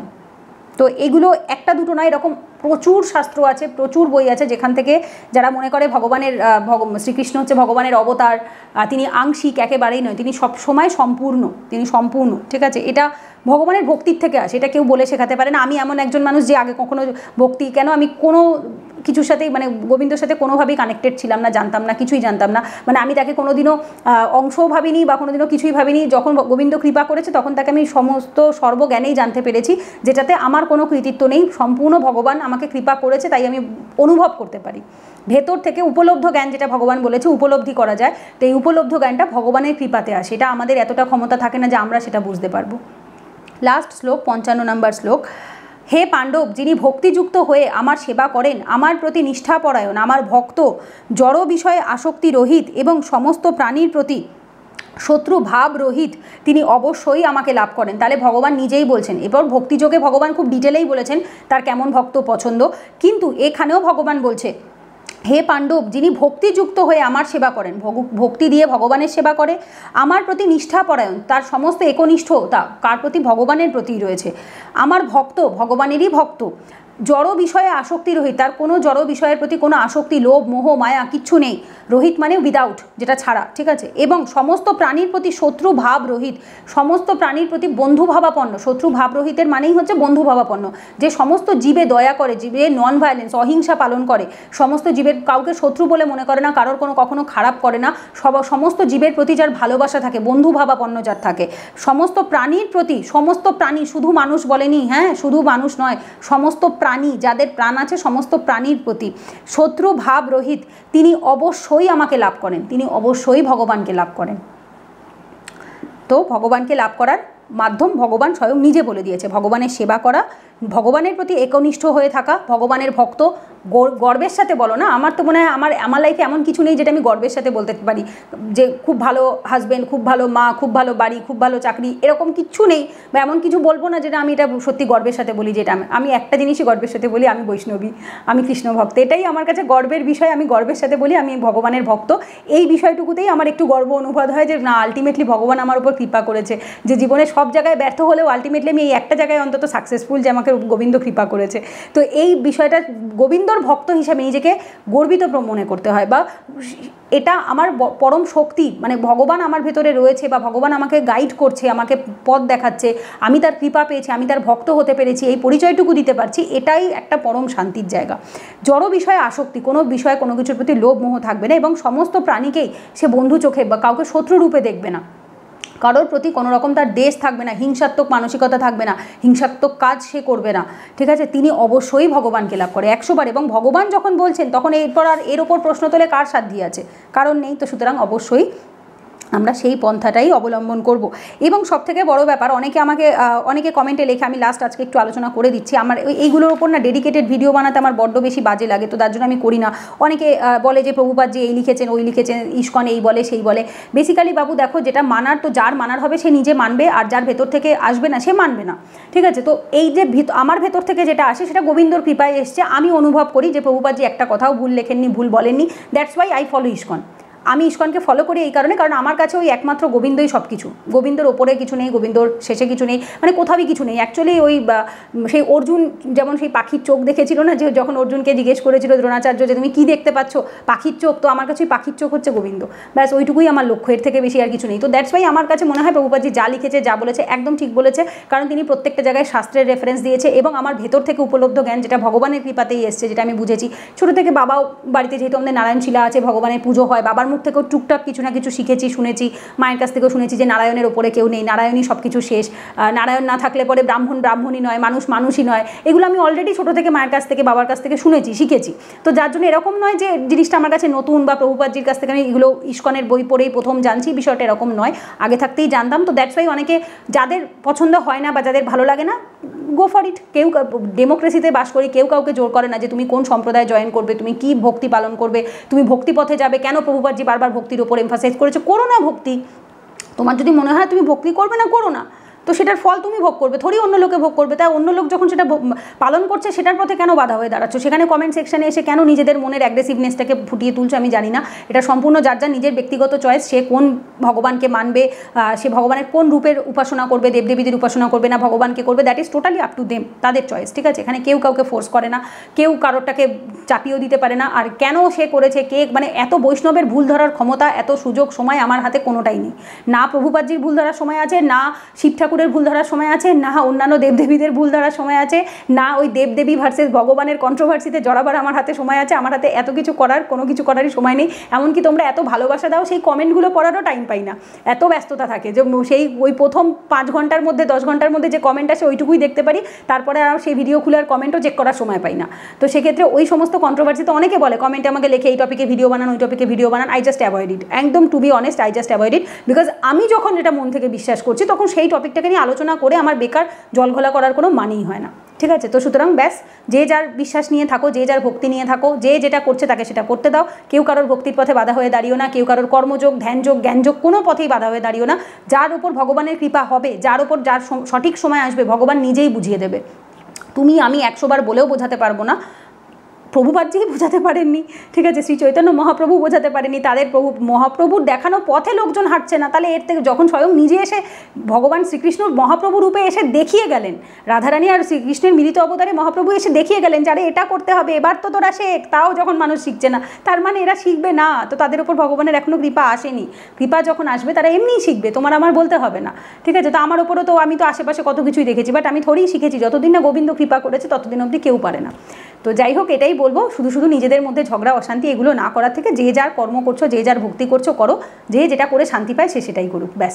তো যাই হোক, এখানে আমাদের কমপ্লিট 55 নম্বর চ্যাপ্টার অবধি। বেশিক্ষণ সময় লাগেনি, আমি ভাবছিলাম অনেক বেশি সময় লেগে যাবে হয়তো 55টা শ্লোক, বাট বেসিক্যালি এখানে এক্সপ্লেন করার খুব বেশি কিছু থাকে না, যেহেতু ভগবান নিজেকে এক্সপ্লেন করেইছে যে তিনি কোন কোন রূপে রয়েছে, কোথায় কোথায় কীভাবে কীভাবে রয়েছে, অর্জুন ভগবানকে কী কী রূপে দেখছে, এবং এই বিষয়টাতে বেশি এক্সপ্লেন করার মতো নলেজ আমাদের কারোর কাছেই নেই, কারণ আমরা তো জানি না, একদম মানে টিকটিকিও ডাকছে, তো আমরা জানি না না যে অ্যাকচুয়ালি সেই রূপটা কেমন ছিল, শুধু অনুভব করতে পারি যে সত্যি এরকমই হবে হয়তো। তো যাই হোক, চলো এই ভিডিওটা এখানেই এন্ড করছি ক্লাসটা, আশা করছি তোমাদের ভালো লাগছে। অবশ্যই কমেন্টে জানিও, আমার পক্ষে যতটা পসিবল হয় আমি পড়ি, সময়ের মধ্যে যতটুকু আসে তাড়াতাড়ি। তো চলো পরের ভিডিওতে দেখা হবে, ততক্ষণ সবাই সুস্থ থেকো, ভালো থেকো, হরে কৃষ্ণ, রাধে রাধে।